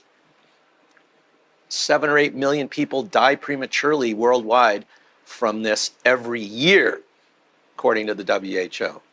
To put that in perspective, 4 years after the COVID pandemic started, the estimated global death toll is 7 million. This is a COVID pandemic of death every year, and it's projected to get worse. crop yields are expected to fall as a result of climate change, drought, floods, extreme storms, pests increasing their range, et cetera. And these are, large double-digit declines for corn, wheat, and almost 10% for rice and soy. These four are the big four that feed almost everybody. There's many other impacts we keep track of. Deaths from extreme heat projected to grow significantly, especially in East and South Asia, because that's where it's hottest, most humid. A lot of people work outside in agriculture, and air conditioning is least available. So, and then let's talk about sea level rise. So the IPCC model that we're using here suggests about 70 centimeters of sea level rise by 2100, accelerating upward, and it would just keep going to multi-meter levels by the next few hundred years. The science here is evolving very rapidly, so everybody working in this area understands this is out of date, too low. So one of the things you can do in our model is you can change a huge range of the assumptions. I'm going to change the assumption about sea level rise. We know there's more rapid melting and collapse from Antarctica and Greenland. That gives you a meter of sea level rise by 2100. And what would that mean? Well, we partner with Climate Central, a nonprofit science think tank, and we can look at any coastal region in the world and ask, what would that 1 meter look like? So this is the Gulf Coast of the United States. Here's New Orleans and Houston. And this is what 1 meter of sea level rise means in the year 2100. Now this is over optimistic. It's just average. It doesn't look at high tides, king tides. It doesn't look at storms. We get a lot of hurricanes here. Katrina had a 5-meter storm surge. Ian last year had a 4-meter storm surge. So now I'm adding on top of the 1 meter a storm surge of 4. And this is catastrophic for the United States and the world economy. Because, yes, Jesper? Can you switch to Tokyo? I can, but I don't really have time. So I'm going to let you go to the model yourself and explore Tokyo Bay. Is that okay? Great. So huge fraction of the oil and gas industry's infrastructure is here, including exports of LNG to the rest of the world, including here, and military bases, internet backbone, interstate highways, rail lines, as well as millions and millions of people. And this is still over optimistic because it doesn't include the extreme rainfall. The science isn't good enough yet for us to project that. But in Hurricane Harvey, Houston looks dry here. In fact, much of Houston flooded because there was almost 2 meters of rain in 48 hours on top of this. I'm going to let you explore the rest, but just let's look at what happens in Shanghai with 1 meter of sea level rise and a typhoon of 4 meters, and this is total devastation. So the next issue is, what do all these harms mean for economic growth? So here's the temperature pathway, and as we get up to these intolerable levels, the impacts on the economy from what I've just showed you and the migration of climate refugees and the likelihood of civil conflict and potentially international conflict, they grow, and the economy is going to suffer. This is highly uncertain, but here's one of the well-regarded peer-reviewed studies estimating the likely damage. So the dotted line is what GDP per capita, real GDP per capita would be if climate had no further impact on the economy, which we know is wrong. And this is what it is given the damages we've just looked at. And you may say, well, gosh, the economy is still growing. Personally, I think this is over-optimistic. But let's just take it. The magnitude of these losses means hundreds of millions, if not billions of people don't rise out of poverty and join the middle class very quickly. Much more risk of food insecurity, starvation, migration, conflict. And just to put it in perspective, this little dip here, that little dip is the Great Recession, the financial crisis in 2007 and 8. That little blip there is the impact of COVID on the economy. Compared to what's coming, COVID is an insignificant blip. So your job right now, and we have about a little more than a half an hour to do this, should be enough, is tell me what you think might bend this curve down and limit the warming to well under 2 degrees. So how can you do that? Here are the policy levers. You could discourage, through various policies, coal or oil or gas. You could encourage or discourage bioenergy. Question, sir, go ahead. I'm Hendrik Gordanker. I'm an energy advisor. One thing I'd like you to tell us a little bit about here is in this sort of base case model, you show renewable power growing, and you've said it is already the cheapest source of energy that we have. So why does coal, natural gas, and so on just continue flat? Why doesn't it get pushed out? How does the model work on that issue? Great question. So this graph here shows the marginal cost of producing electric power from different sources. The green line is that bundle of renewables, and as you know, their costs have been falling dramatically. So already now, on average around the world, on average, renewables are cheaper than any other way to make power, including coal, which is the brown line here. But there's heterogeneity around the world. So in some places, coal is very cheap and supported by national governments. So it stays in the mix. So coal is on the way out in North America, in Europe, but it's still the dominant source in China, India, Indonesia, and other places like that. So that's, I think, the main part of the answer. These are averages, but every year these costs keep coming down. This is without subsidies. And so in many places around the world, it is now cheaper to build utility scale solar and offshore wind, planning, permitting, construction, everything, than it is to operate existing coal plants. And that's why in many parts of the world, those coal plants are simply being shut down as uneconomic. But coal is abundant and cheap and supported by many governments around the world, and that's why the base case includes such a large wedge of coal going forward. So what are you going to do about that? You could discourage the fossils. Here you could encourage, subsidize, and promote the renewables or nuclear. Here you can explore what would be the impact of a radical technological breakthrough like practical fusion power. Here you can price carbon emissions. And then in the middle, you can work on the end use side of the economy, improving the efficiency, accelerating efficiency improvements in transport, in buildings, commercial and residential, and in industry. And you can electrify those end uses. And then here you could reduce deforestation. You could plant trees where the land has previously been degraded. Here you could implement policies to work on the non-CO2 greenhouse gases. And we have 5 technological carbon dioxide removal options like direct air capture, mineralization, agricultural and other natural solutions, and so on. So what would you like to try? I'm not going to tell you what I think. You have to tell me what you want to experiment with. Yes, sir, go ahead. I'm Tony Miller from PAG, and we do invest in solar power in Japan quite a bit. I'm not optimistic about the world getting politically consistent, but if they did and we increased the price of carbon emissions with a dramatic carbon tax, if we could coordinate that among the world, how big a change does that make? And does that impact the other variables like it reduces coal and it reduces oil? Well, let's find out. So put a price on carbon. So our estimate is that right now the average global carbon price is about 5, so 0. That's because there are countries that have carbon prices, but there's also many countries that don't, and some that heavily subsidize their fossil energy. So do you have a value in mind for the carbon price you'd like me to test in dollars per ton of CO2? 100. Okay, great. Robert Scott. I don't know the difference between 5 and 100. Right. So many people don't. So let me put that in perspective, and I'm unfortunately going to have to use American units here. $100 per ton would be about 89 cents per gallon of gasoline.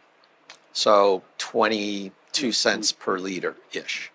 Right? So that's not much. So a dollar tax on gasoline? Yeah. I mean, in Japan, gas is nearly $10 a gallon. Right. So let's see what would happen if there was a global average carbon price of $100. It'll be higher in some places and a little lower in others, just as it is today. And we're at 3.3 degrees of warming. So Let's see what happens. 2.7. Now I'm phasing it in over 10 years, so businesses and consumers have time to prepare. 2.7. This is an enormous, enormous impact. So you've put your finger on what may be the highest single leverage policy that we could do. So a dollar a gallon or less than a dollar a gallon is not a big deal compared to the taxes on fossil fuel, on gasoline in Europe and the United States. How about 200? How about 500? Another 0.3 of a degree at 200. So this is a hugely effective policy. And why? Well, I think you all know why. First of all, we're still, even though the fossils are going down dramatically, they're still dominating until about 2040. And so the average price of energy goes up. So everybody, everywhere, businesses, consumers, transportation, industry, they have a huge incentive to become more efficient in how much energy they use. And there's a huge incentive for energy supply to shift away from fossil towards the low carbon, zero carbon sources. And so you see that the green wedge of the renewables dramatically expands. Takes some time, but it dominates the energy mix. And that's why it's so effective.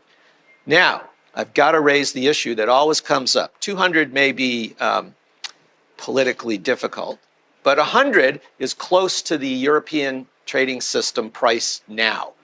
And so that actually exists for the European Union. And in some countries, it's a little higher. Now, what I'm told all the time is, of course, and especially by economists, and I have a lot of training in economics, of course, it's obvious a carbon price is the best thing to do. And then many of them fold their arms and say, but it'll never happen.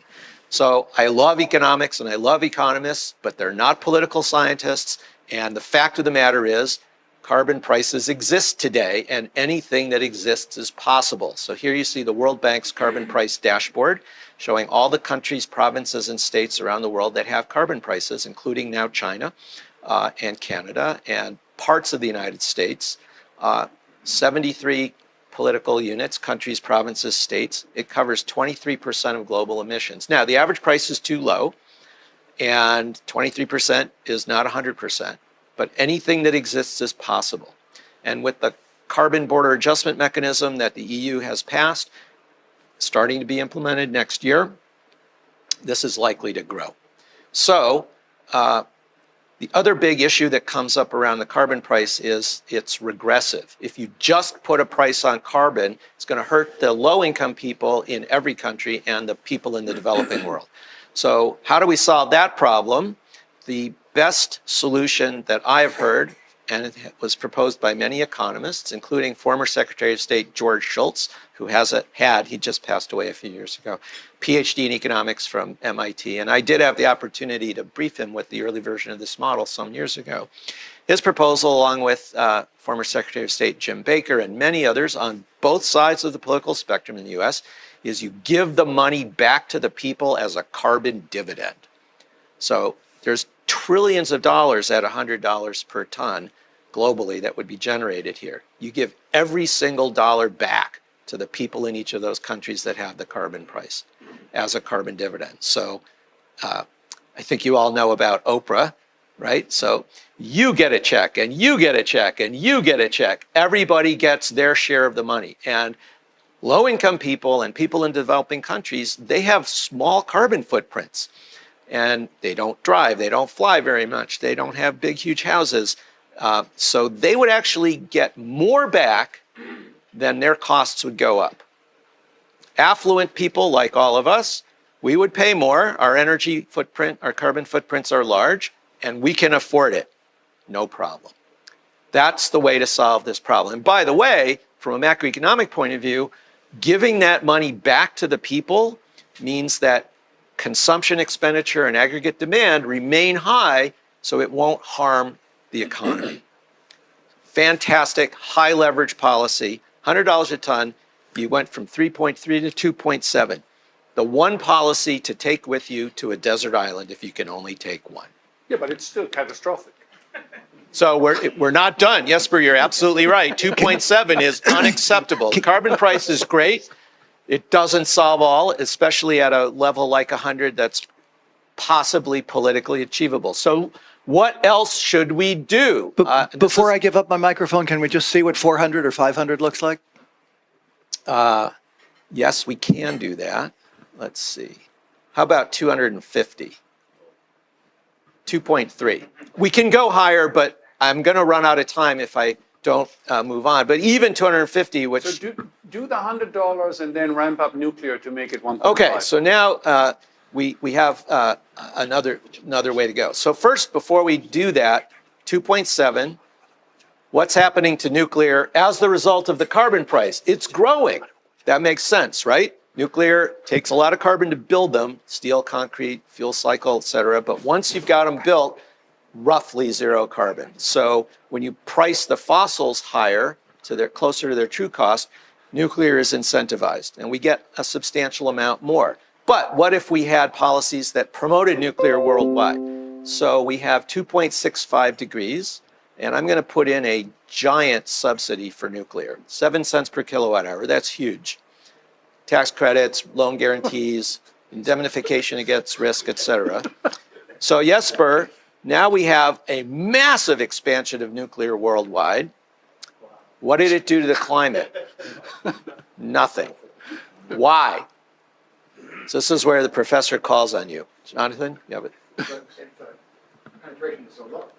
well, it's quite large. I mean, this is a huge amount of nuclear around the world. No, the percent versus the entire production of energy. So right. So there's two things going on here. The first is it takes a long time to build these plants. And in the meantime, you're still burning carbon.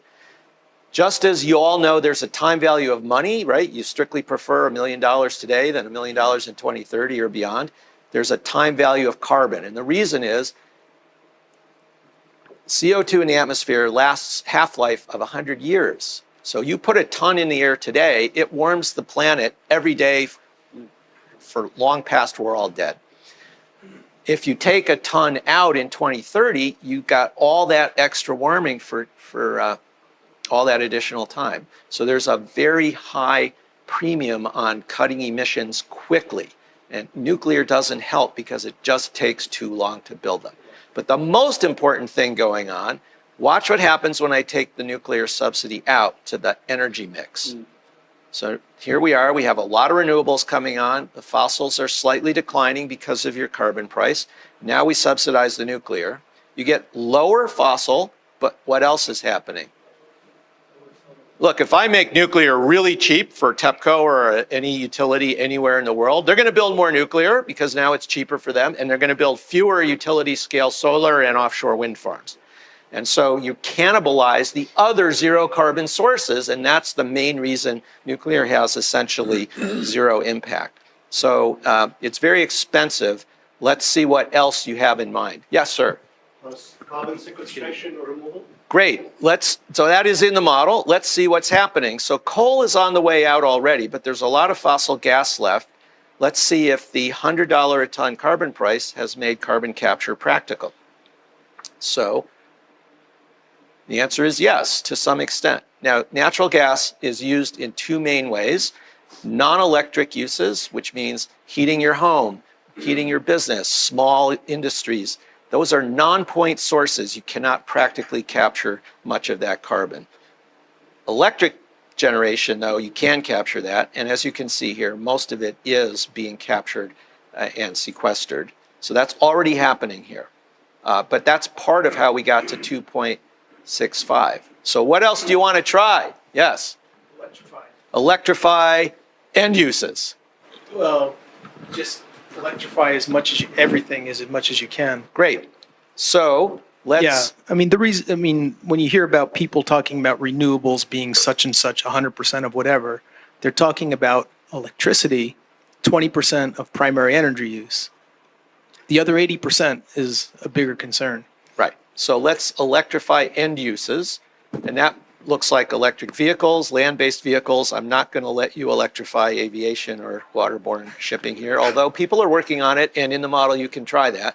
But for right now, just electrify land-based transport. And then here, electrifying buildings. So that would be switching from, say, natural gas for heating to heat pumps, ground source, air source, etc. So we are at 2.65. Let's massively, oh, and by the way, there's already electrification in the baseline for transport, and with the carbon price, it's somewhat accelerated, but we can do better. So let's massively subsidize, and now we've got much faster electrification of transport and of buildings and industry. And let's see what that does. We went from 2.65 to 2.54. So that's worth another tenth of a degree. Every tenth matters. Now, why isn't the impact even bigger? You still have a fair amount of fossil here. So, you know, if I buy an electric car, which I have done, 2 electric vehicles now in my household, anywhere in the United States, you're helping solve the climate problem. Emissions go down. If you buy an electric car in China today, tailpipe emissions go down, but coal plant emissions go up.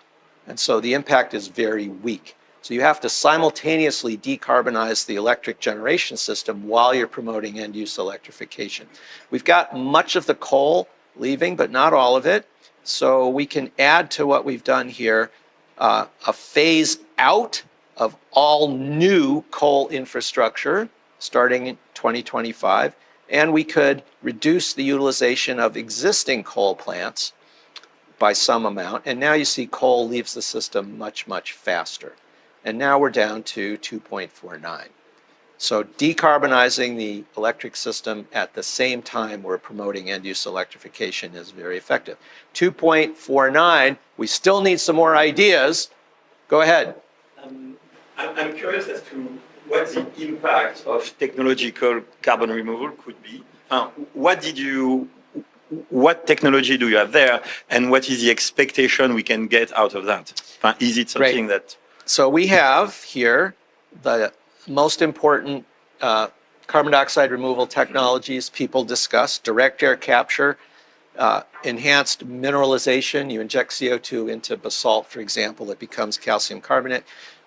Nature-based solutions, no-till, low-till agriculture, using manure instead of synthetic fertilizers. There's a variety of things in the agricultural space, sequestering more carbon in soils, and biochar.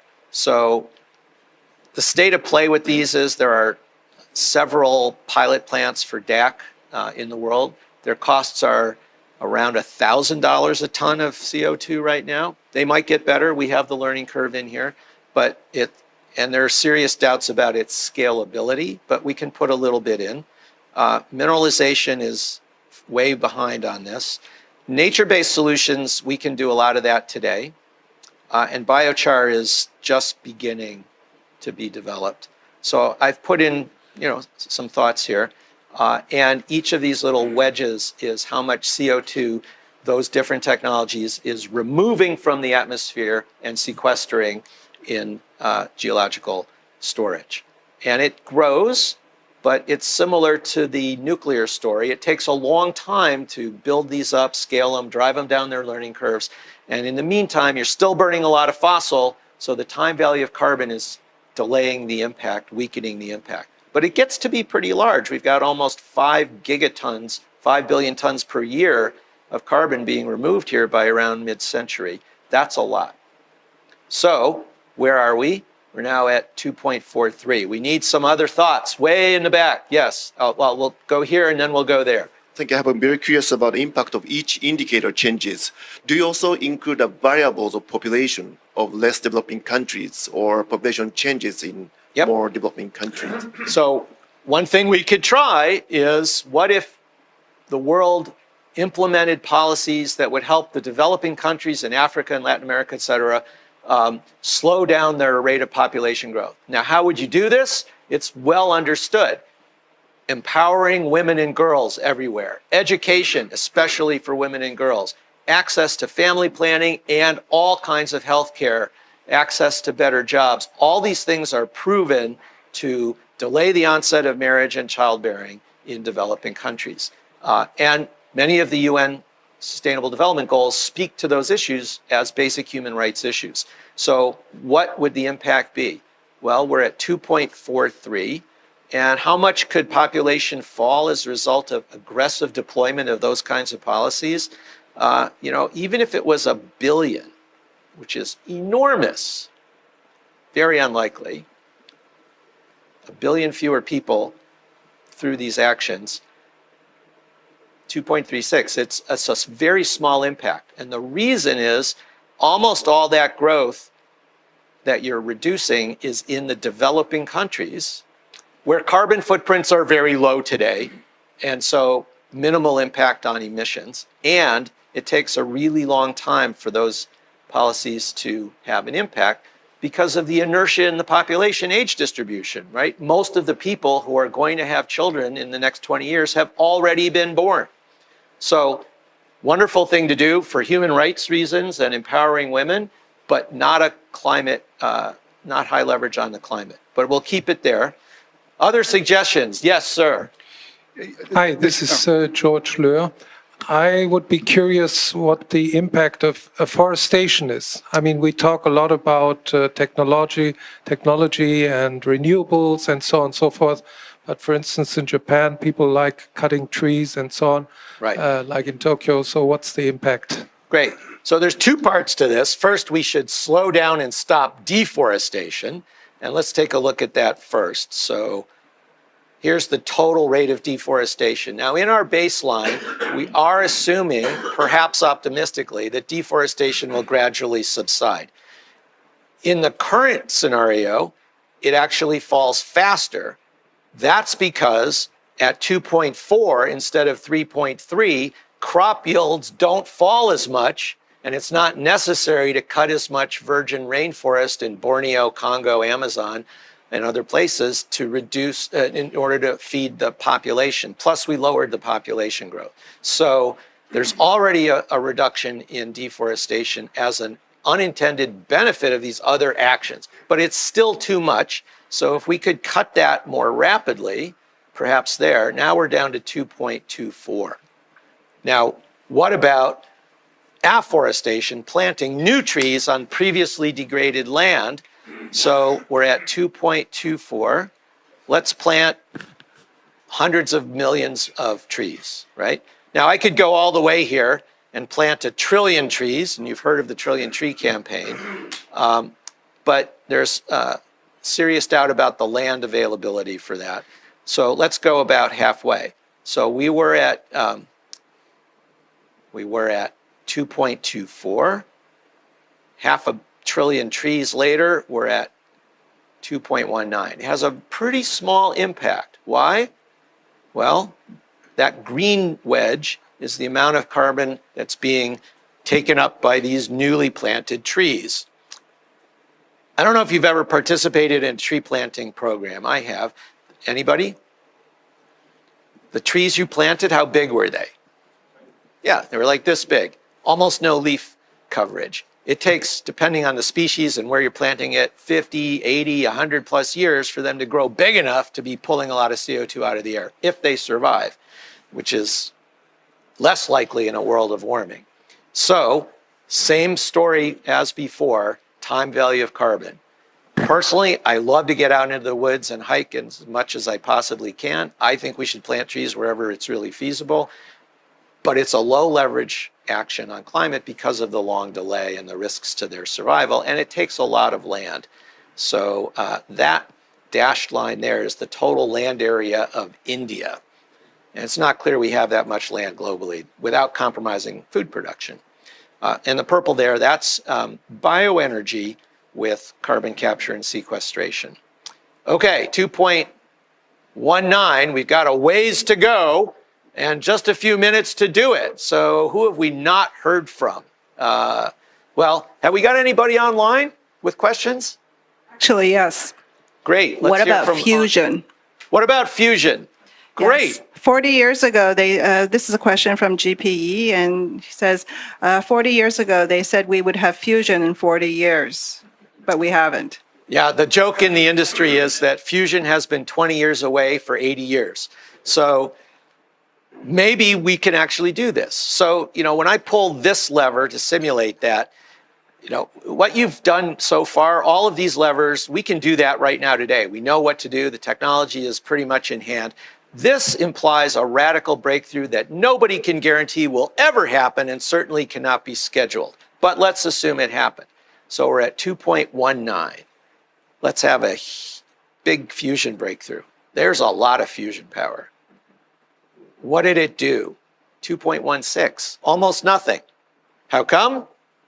Same story as with nuclear. It takes a long time from the breakthrough in the lab to first commercial plant to scale up.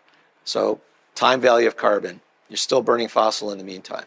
And it squeezes out your nuclear and your renewables, which are cannibalizing other zero carbon sources of energy. So it has very low leverage here, if it can ever happen at all. And so it's pretty risky.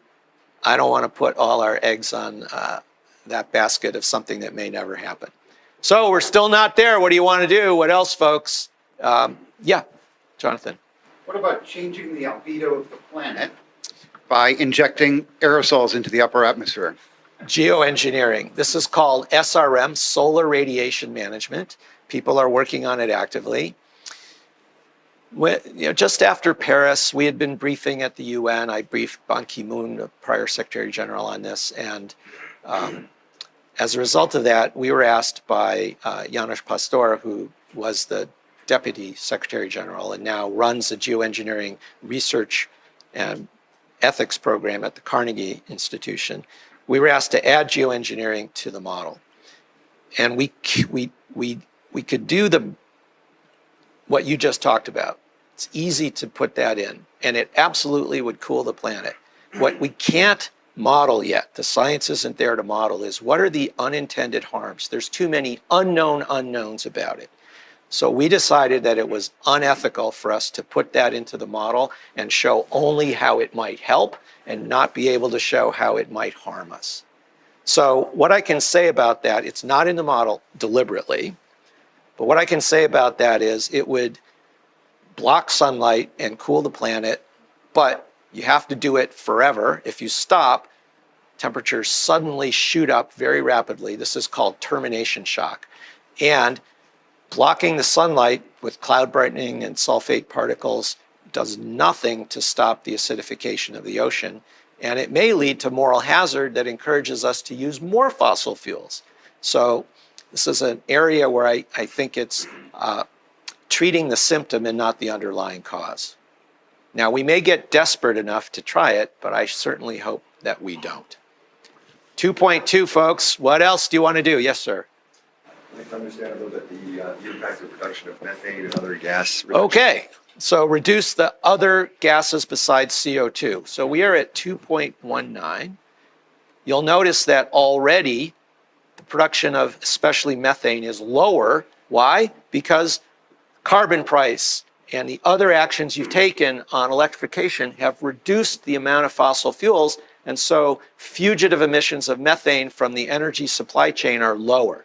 But that's not enough. Let's do more and also work on the other gases. There's ways to do that, and let's see what happens if we cut those by about half. Now we're at 1.95 actually. This is very important. The atmospheric lifetime of methane is short, 20-ish years. So if you can cut methane emissions today, you can have a big impact. So that's very high leverage, but we're just barely at 2. What else can we do? Do we have any other online? Okay, go ahead.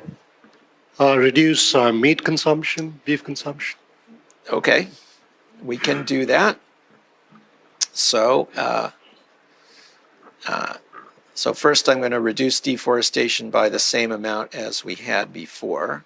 And now, what if people, no offense to our colleague in the room from McDonald's, all stop eating burgers? So average meat consumption today is around 30% of people's diet. And, could we plausibly cut it by a third? I doubt it, but what would it do? It's not very high leverage. Cutting food waste would also be important. It's important to do this. Biodiversity will benefit, soil health will benefit, local communities will benefit, people's health will improve if they're not eating so much saturated fat in their diet. It's not a super high leverage policy. Yes, sir. Go ahead. Yeah, going back to the blip that we saw from COVID, I think in the first couple of months, emissions decreased by, say, 15%. Yep.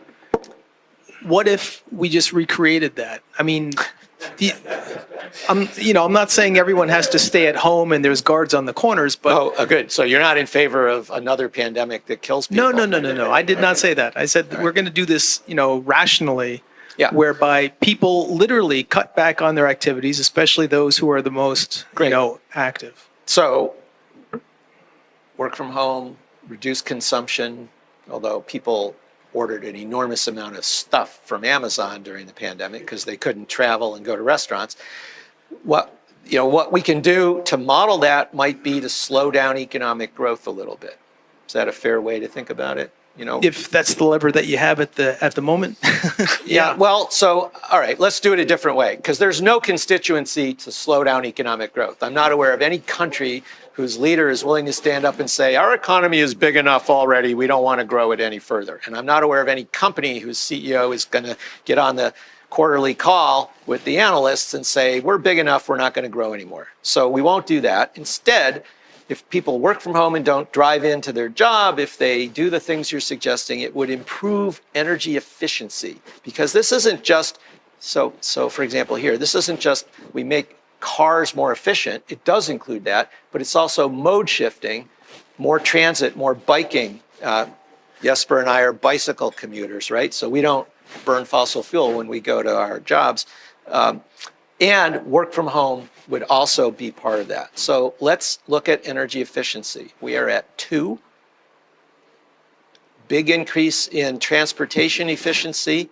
So it's improving all the time, but we're going to speed that up. And in buildings and industry as well. And now, this is high leverage. 1.8, 0.2 of a degree here. Why is it so effective? Well, first of all, there's lots of opportunity to do this. And in the building area, built environment and industry, there's a lot of emissions coming from those activities. And although buildings last a long time, they can be retrofitted. So a very quick story on this. My house is almost 100 years old in the Boston area, very inefficient when built, very inefficient when we moved in. 8.5 years ago, we did a deep energy retrofit, which meant lots of extra insulation, really high quality windows, LED lighting everywhere, high efficiency appliances, reduced the air exfiltration by 90%, adding heat recovery ventilation so there's always fresh air in every room without losing the energy. Completely eliminated the natural gas that was heating and producing hot water, replaced that with Fujitsu air source heat pumps, and we put solar on our roof. 8.5 years later, we have made 30% more energy than we use with zero fossil fuels. So my house is now a power plant. I am a power plant, and I get paid to do that. And I have no heating bill, no electric bill. My electric utility owes me $5,400, and the annual surplus is big enough that I can now power 2 electric vehicles for free with 0 emissions. So thank you. And this is why, and it was profitable to do this, right? This is why these levers have such big impact. So here we are, folks. It's 1.8 degrees.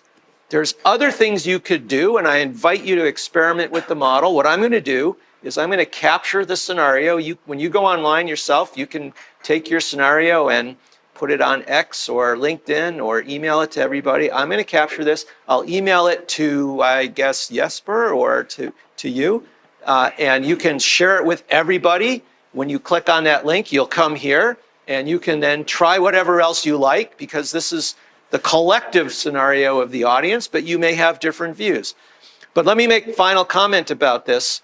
First of all, what's a world of 1.8 look like compared to where we're going today, over 3 degrees? Well, first of all, we keep temperature well below 2 degrees. What else does that do? Well, air pollution is way down very quickly because you're taking the coal and other fossils out of the system quickly. This reduces mortality around the world. It reduces morbidity. It lowers healthcare costs. It improves the performance of kids in school. This is a big win for everybody in the economy and society. And all the money saved by lower healthcare costs and the extra productivity because people don't have lung disease and are not as sick when they're working can drive economic growth. What else? Well, crop yields are still going to fall, less biodiversity loss. Crop yields are still going to fall, but not by nearly as much. So risks of conflict due to mass climate migration, food insecurity are reduced. That's good for the economy and national security everywhere. Deaths from extreme heat go way down.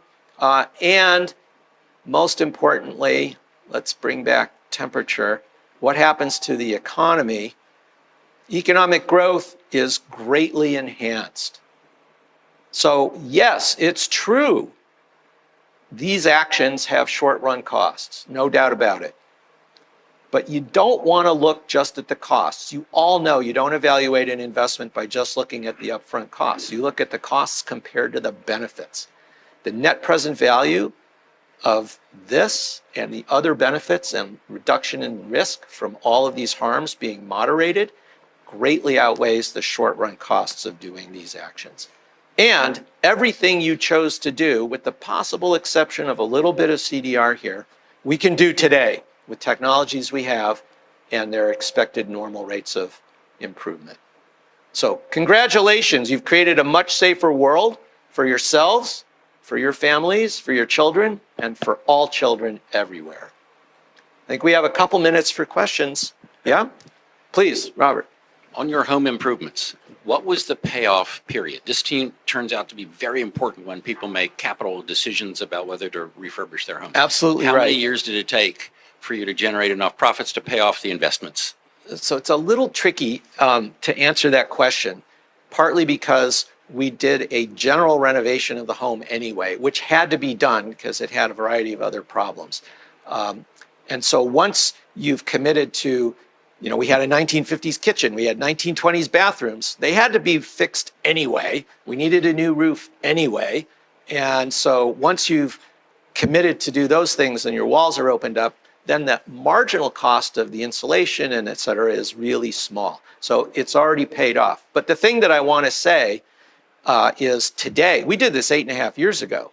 Today, everything is vastly cheaper. Solar is less than half the cost of what it was 8 years ago. Heat pumps are better, cheaper. Everything is better and easier. And in many countries, the incentives, the tax credits and the other subsidies that are available are dramatically larger. We got zero assistance except for solar. We had a solar tax credit because that's a federal law for many years, but no assistance from the electric utility or the state in subsidies. Today, there are, under the Inflation Reduction Act and in Massachusetts and other states, big subsidies. So it's much, much cheaper and much faster payoff. Does the Empire State Building refurbishment have lessons for us here?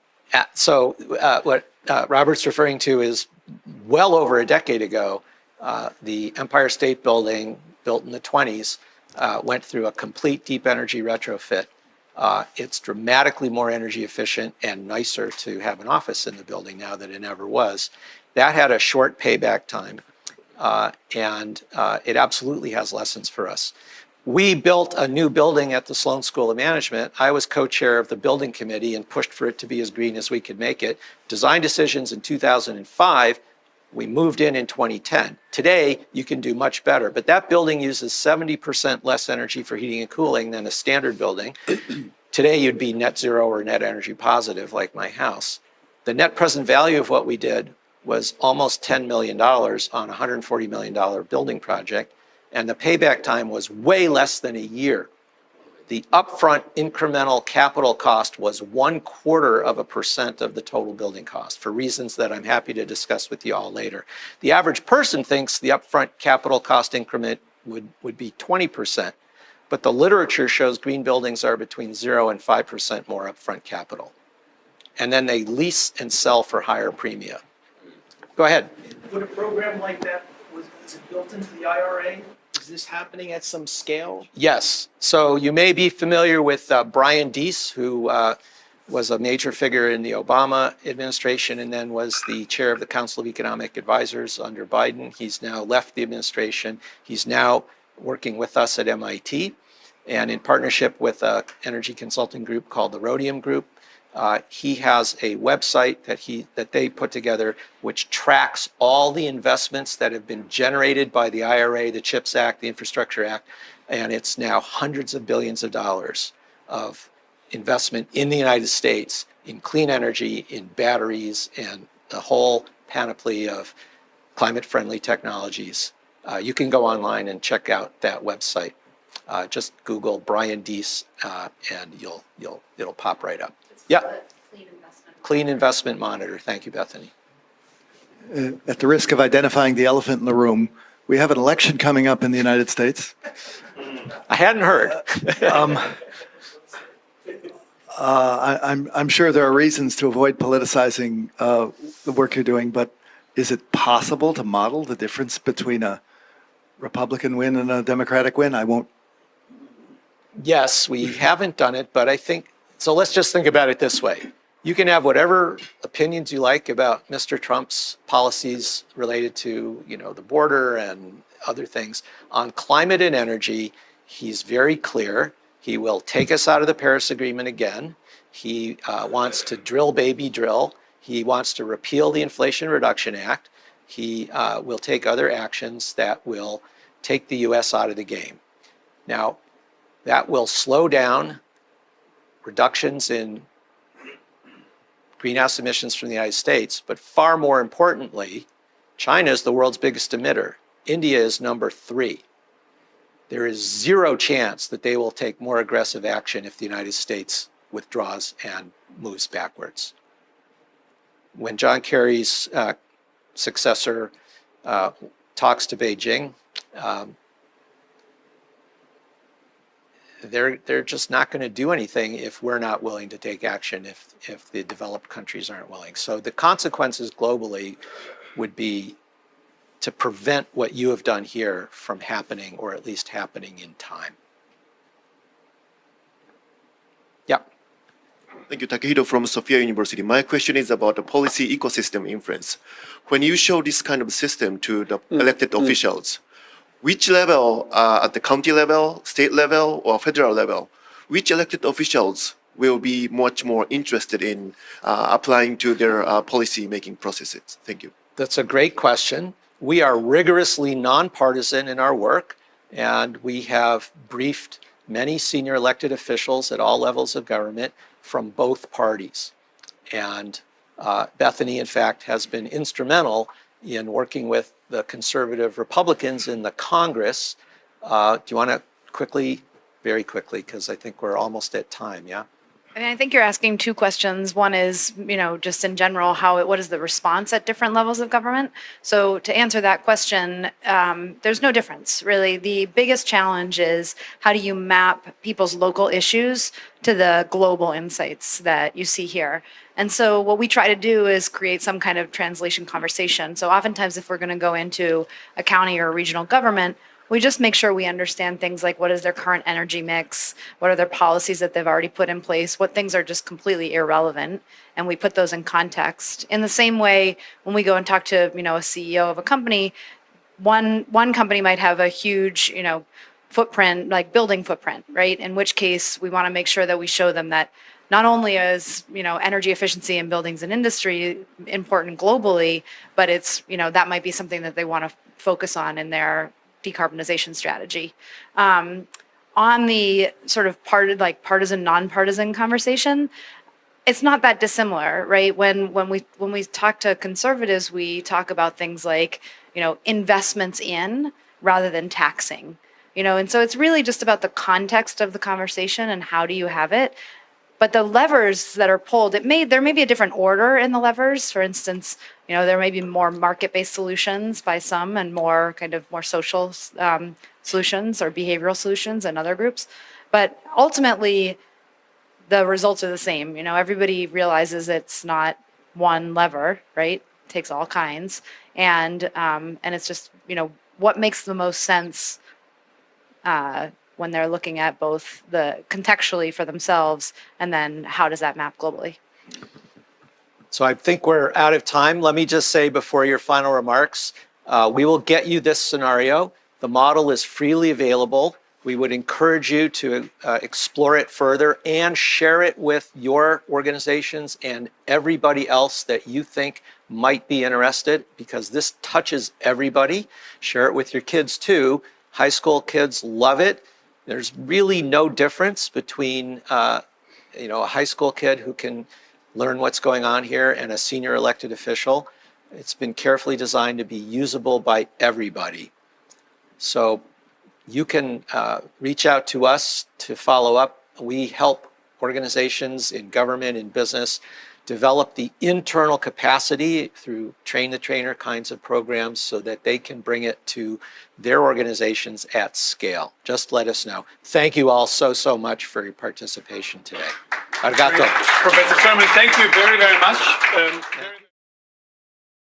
I'm Yuko Mori, and also the best in Tokyo, and then I'm going to do some installation, the Venice Biennial, and today, so the Venice Biennial on East Asia, it's quite a big title for us, but I as an introduction, I'm doing an installation, and also it's kind of not only the visual art. I kind of want to slide a little bit. And this one. So this is a installation view of Gwangju Biennial, which is we met this year. It's happened this year in South Korea in Gwangju.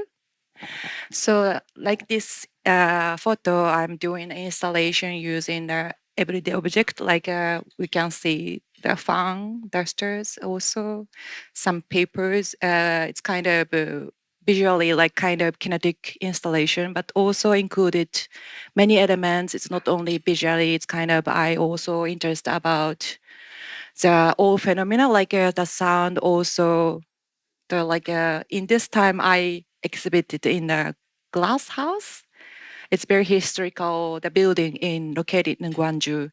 So in this place, actually, it's really affected by weather. Like, we had many humidity, also the natural light, also like the gravity, and also many dust, or like how to say, you can see the red brick in the corner. That is actually the building surface. I kind of interested about many, how to say, characteristic elements. It's already be there, and my role is how to collaborate with that type of the, how to say, things, phenomena in my installation. So this installation, I kind of using the paper, which is moving slowly, and also during the whole exhibition time, and to stay in the dust, also to having a humidity. It's changing the condition, depends on the environment. And then these like object fan, and also like glockenspiel dusters, it's moving by trigger from the surface of the like paper. It's kind of complicated to talk about, but it's kind of, I can say the exhibition is really changing the view, depends on the time, also like the weather or like condition. So my interest is something like this, kind of, I just pass a little slide, and then you can see many details. I use like a salt, it's like a melting during the exhibition, and also like I forgot to say what is this called? Prism, yeah, prism. It's also changing the color, depends on the natural light, and also I do the field kind of pass.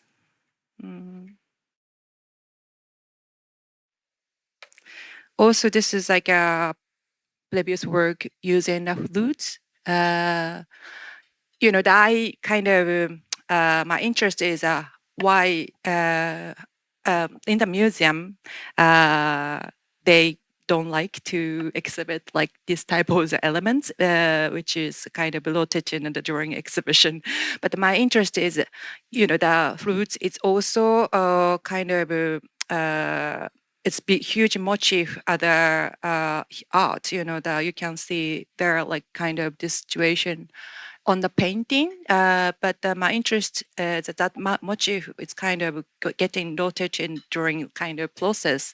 So in this project, I kind of naturally calculated the resistance of the flutes, and to generate in a sound, it's going to make in some harmony, depend on the time. So in the Venice, I kind of wanted to do something more like, how to say, not stable, the installation. It's kind of changing the situation, depend on the environment. Also, I kind of want to do some site-specific installation using included the items from locally. I kind of going to find the object and also materials in Venice too. And then to try to how to say, build the installation, spend it 2 months, which I'm going to do. So it's like just a briefly introduction. I want to pass the microphone to the Sukyo. Thank you. Yuko. And I'd like to just thank for the organizers, Asia Society, for the invitation. And this is a really fantastic opportunity to meet very important people in Tokyo, but also internationally, who support art in many different ways. So thank you. And I'm also going to just say a little bit about the context of Venice. Yes, thank you. I only have one slide, so this is just a holding kind of a picture. And as Yuko explained, we met for the first time and worked together for Gwangju, which was April to July this year. It feels like very many months ago, but actually it was only this year. But I have known Yuko's work for some years, almost about a decade, as a young emerging artist from Japan. Perhaps what really interested me from her practice was how so many different elements of her generation's sort of life were reflected in her work. And it was about the sort of post-industrial, but also post-bubble economy kind of way of understanding everyday life. And also the subculture, very rich subculture of Japan's sort of generation of artists. And also those very interesting inquiry about technological, but also artistic legacies in Japan. And as a curator working quite closely about the sort of research and exploration of Japanese art history, from post-Second World War period, it was really interesting for me to see this young generation of artists emerging from very interesting legacies, but also connecting with the global dimension.